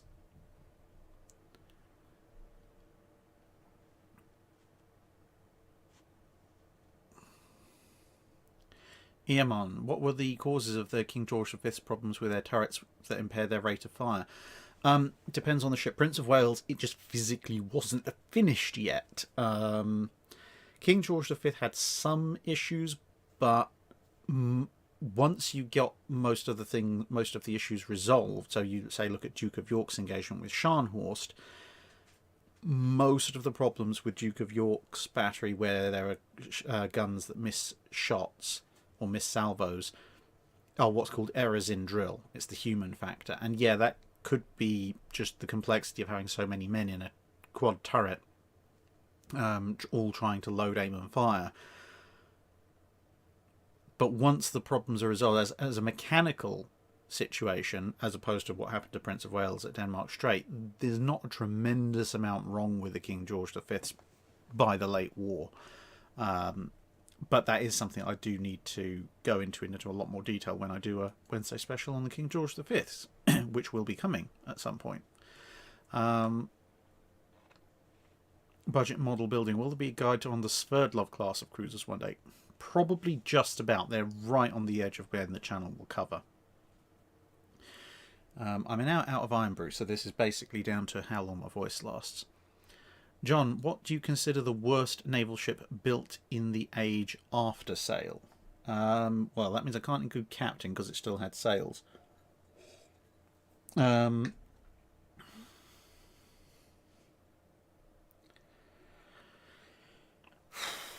Worse, that is a big title. Königsberg, I mean, the Königsbergs are up there. Yeah, the Königsberg's are definitely up there just because of their ineptitude. But there are some pretty terrible ones. I mean, the thing is, it's easy to point at something like, say, the Hispania class, but the Hispanias are mostly awful by the fact they're so tiny and low budget,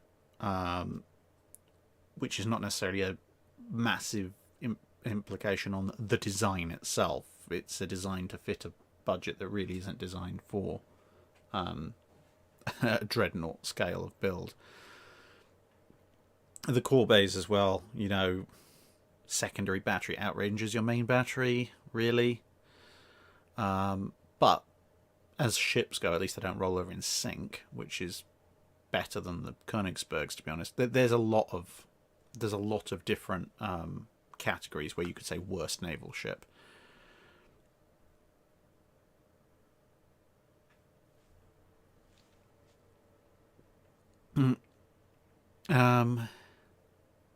Gregory McKay, any chance of video on King Edward VII class? Yep, again, at some point. Right.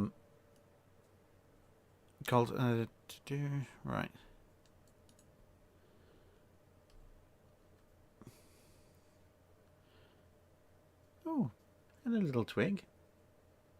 Twig the harvest mouse is up and about. I'm just trying to see if she's...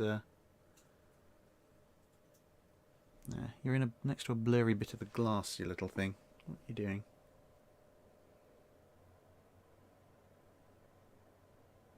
She's very old. She's two and a half, which for a harvest mouse is like 250. She's gone back for a drink. Quinn the Q. Any Holy Grail books on naval subjects that we should be looking out for in the second-hand bookshops?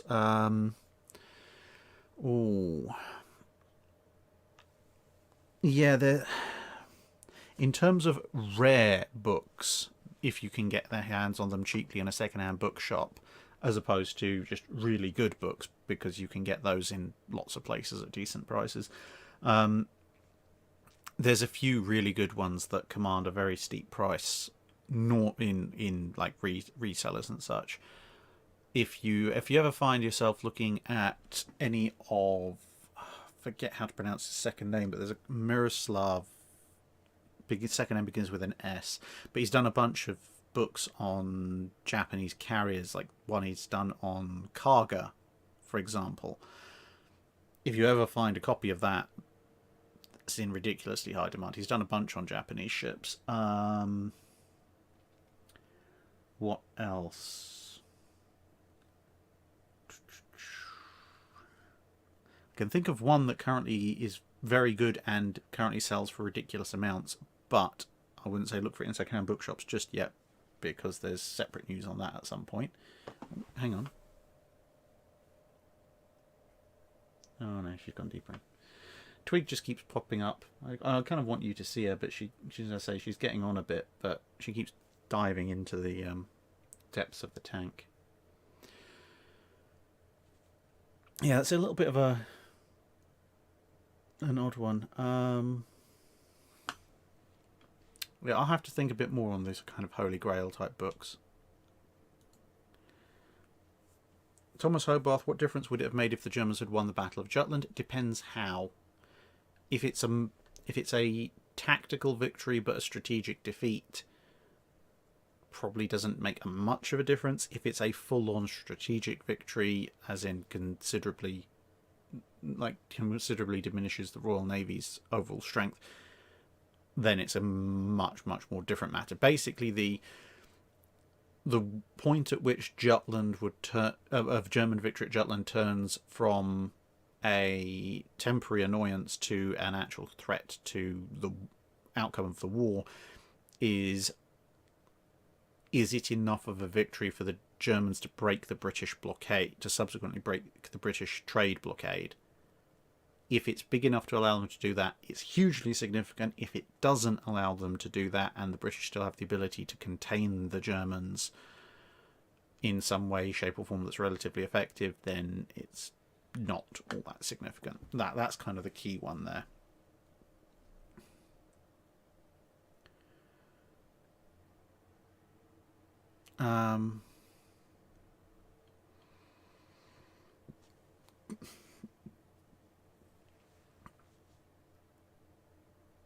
Chris Elliott, you missed my super chat, did I?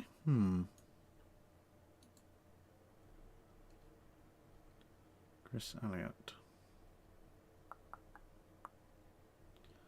I am now searching.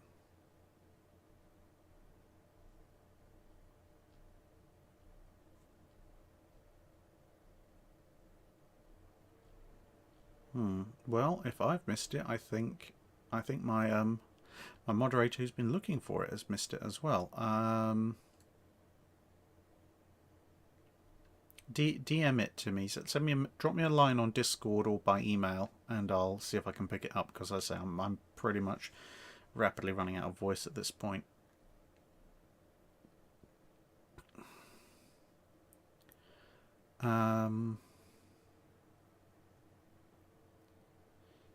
Zimdem, Drac, can you show us the models behind you?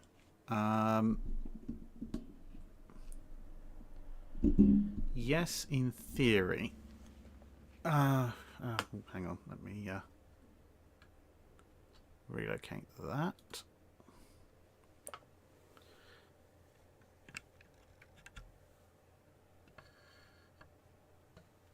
I don't know, I guess this is going to work. Hang on, let me pull up the XSplit so I can see more directly what I'm doing.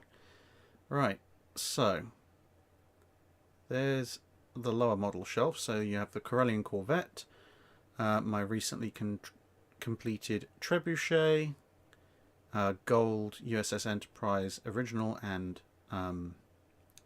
Enterprise D, Stabby the Swordfish, a Mangonel and a Scorpion that I also built, a wooden medieval cup that's now broken, both varieties of Stargate, and a DHD and a pot that used to contain fudge.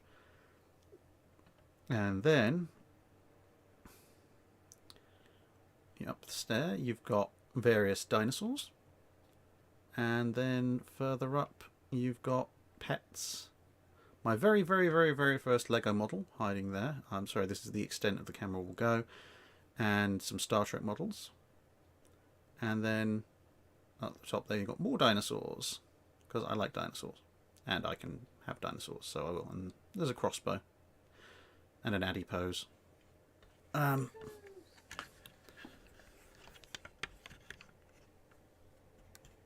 I've actually got like a 4.5 foot trebuchet that I actually built for medieval reenactment display purposes, but it's in bits in the shed because I built it to be disposable. Not disposable, portable, sorry.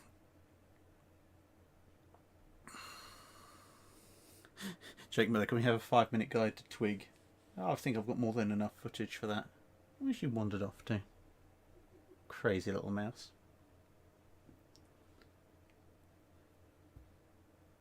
I do worry about her. Every morning I have to go and check she's still with us because, as I say, she's like twice the exceeded. She's exceeded the life expectancy of the average harvest mouse by a factor of 2. She's not quite as successful as Lion the harvest mouse, who's commemorated in one of the models further up there. Lion the harvest mouse got to 4.5 for an animal that usually has a life expectancy of 9 months.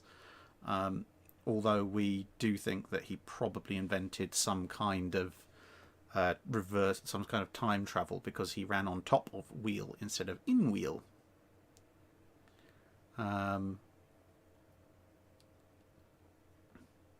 So yeah, good old Lion the harvest mouse. Sorry, that's just skipped past. I don't know who. We didn't catch the name, but someone said you talked a lot about officers who, by incompetence or pride, got a lot of people killed for little to no gain. Who are some of the men you admire most for going out of their way to save or spare lives? Let's scroll back up. Well, my goodness, even when I was going Atheist 3, I think, asked that question.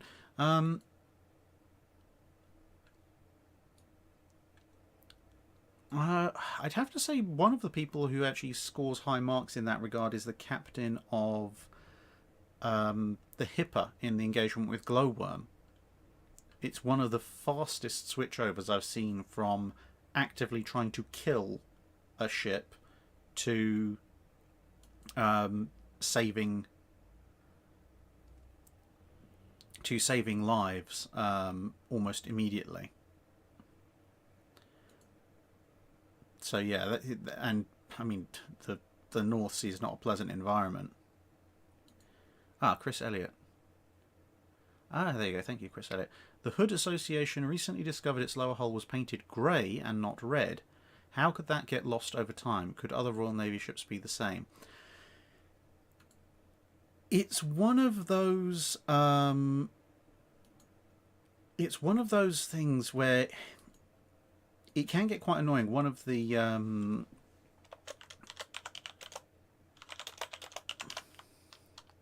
a sec. One of those. It's one of those details where it'll be hidden away in a relatively mundane order about how to paint ships. And if it's somewhat unusual, because let's say most ships are painted with red undersides on their hulls, people will they won't look to see how every single ship's hull underside was painted, unless you're talking about maybe some of the Italian ships with green paint. Then people will check that kind of thing. But when it's a more regular thing, people will just see, oh yeah, of course it would have been red, and they'll go on and look. They'll spend time, bearing in mind, to find this stuff, you'll be going into archives. So they'll be spending their archive time and resources looking for things they consider to be a bit more important. Loco just messing with me there, thank you.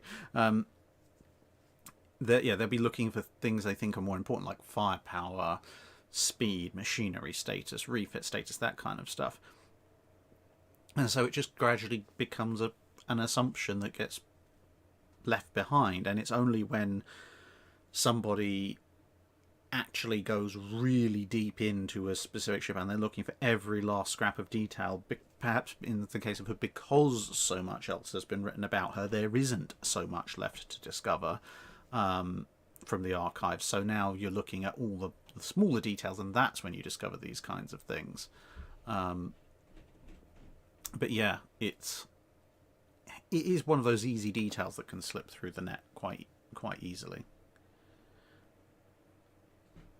And again, it's skipped over, but someone said, when are you going to visit USS New Jersey? USS New Jersey is top of my list of ships to visit when I manage to get over to the States.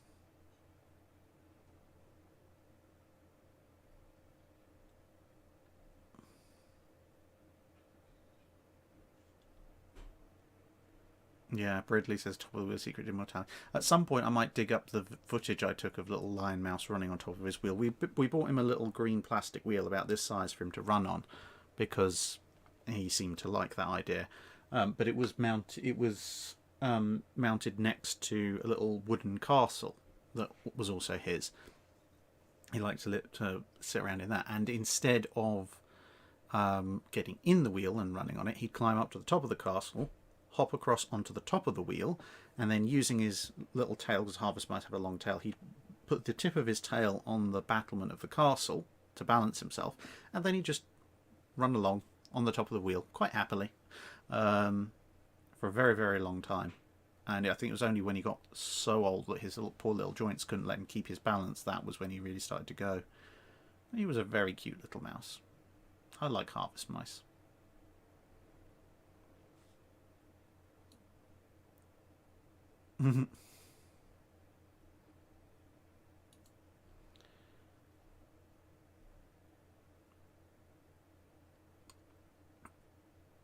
Darius Rutowski, possibly. How do you think things would have gone if Poland had a Mackensen-class battlecruiser and it got evacuated to the UK in 1939 with the rest of the fleet? Much like the theory of the Greeks having a Barden, it's going to depend on what state it's in. If it's in pretty much just a more worn down version of the state it was in when it got theoretically completed in the 20s, probably get stuck on convoy escort duty. Whereas if they've managed to keep it up to date, possibly even slightly modernised, Mackensen probably going to go. It'll probably get deployed to the Mediterranean. If the Free Polish Navy was amenable to it, it would probably get deployed to the Mediterranean, because you'd have things like the Conte de Cavours and the Andrea Dorias, which you could probably quite happily go up against.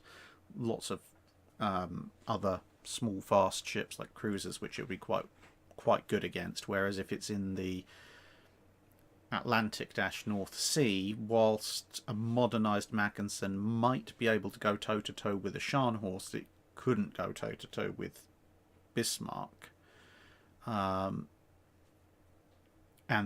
the need for ships in the Mediterranean was always quite high. So yeah, it probably would have, if it's been somewhat updated and modernised, probably would have gone to the Mediterranean.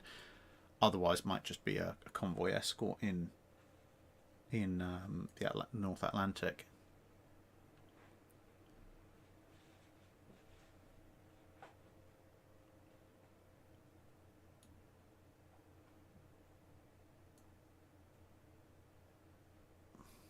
Okay.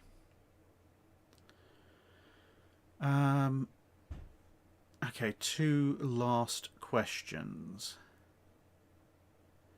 But then I think we'll wrap it up, because one, it's 10:30, and two, I'm right on the edge of my voice going. I have a lot of recording to do next week for you.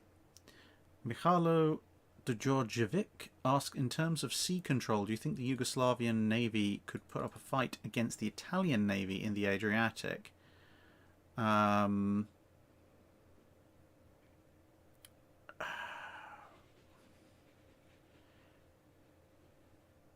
It depends when you mean for the Yugoslavian Navy.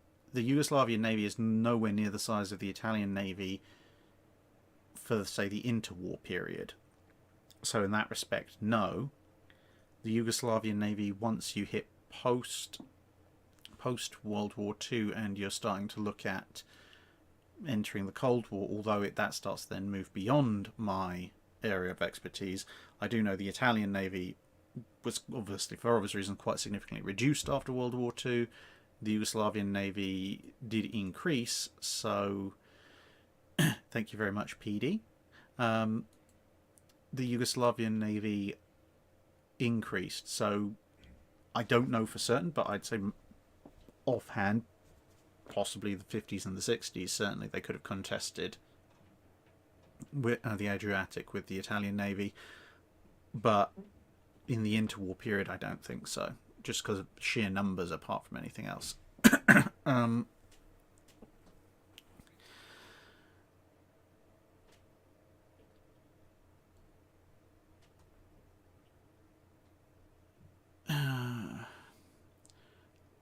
Logistis Guy 9421, second to last question. Why was Iron Duke not rearmed during World War II? Basically because she hadn't been modernised, and it wasn't worth it. Because if you had rearmed Iron Duke, what you would have got is a slow, very slow, because you would have had to re-engine her as well, a very expensive, slow ship that's really only fit for convoy escort duty, but due to not having modernised armaments, not unmodernised fire control, unmodernised torpedo protection, not only would she be at significant risk from U-boats if they got a bead on her, but the Scharnhorsts, one or both Scharnhorst would, well, both Scharnhorst definitely would be able to beat her, and a single Scharnhorst would stand a pretty good chance.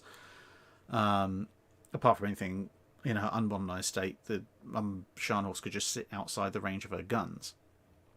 So you'd have to basically do a complete modernisation of Iron Duke, which would be very expensive, take a very long time, and even then you'd only have a basic, very basic convoy escort. So it's not worth it.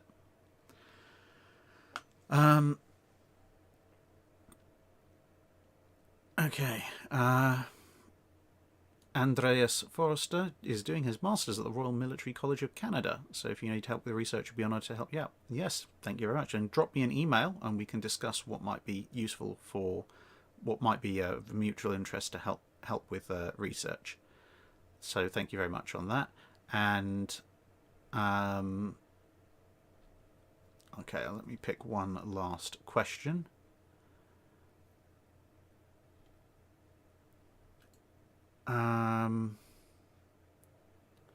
Okay, Sev Darastrix asks, Hermes versus Hosho versus Langley in a free-for-all.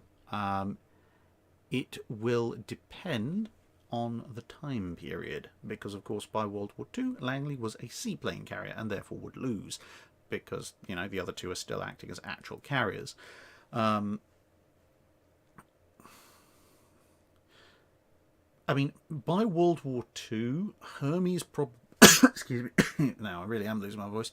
Hermes probably wins by dint of, being the only one that's actually still got relevant combat aircraft aboard. Not a tremendous amount of them, to be fair, but Hosho at that point is acting as a training vessel, from what I recall, and say Langley is the seaplane carrier. If you're looking at the, say, late 1920s, when all three are acting as actual carriers, then it's a lot closer. I mean, Hermes is still a bit bigger, but it would be a much, much closer thing in the late 20s. Langley is still relatively slow compared to Hermes and Hosho, not massively so though, and Hermes and Hosho are purpose designed, so they're going to be slightly more efficient. So it's still going to be a Hermes versus Hosho show in 1920s, I think, but I don't necessarily know if I could call it between the two of them, unless you're talking about like a, I don't know, surface gunfight action or something. I'm assuming that he's talking about the Langley CV1, because yeah, the other big Langley, I don't know. That's obviously a completely separate issue. And I'll sign off. Captain Jack 1138. What's your thought or opinion on Kobe products? I've only got two. I've got the Bliskovica and Warspite. Bliskovica was very nice and fun to build. Warspite, watch this space for when I get around to building it. So yeah, that I think is going to be that for me, because otherwise I'm probably going to do actual damage to my voice, which is, probably not a good idea for someone who's supposed to be trying to now make a living from his voice. I just heard movement. Oh, hello. Hello, Twig. Where are you going?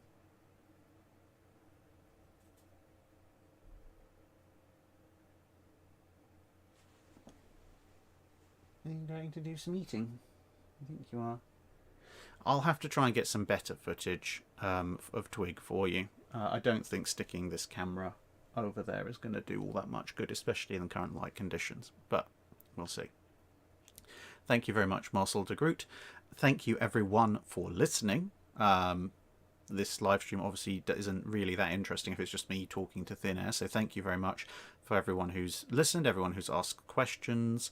And I apologise if I didn't get to your question. There's only so many hours in the day, unfortunately. But if you've liked this this format, then once this goes on to the the live stream playlist, then please do say in the comments, yes, we like this, or suggestions for maybe how I could do it better. And yeah, oh well, see some of you tomorrow when the dry dock comes out, and etc. on other videos. Thank you very much, everyone, and see you again in some other video.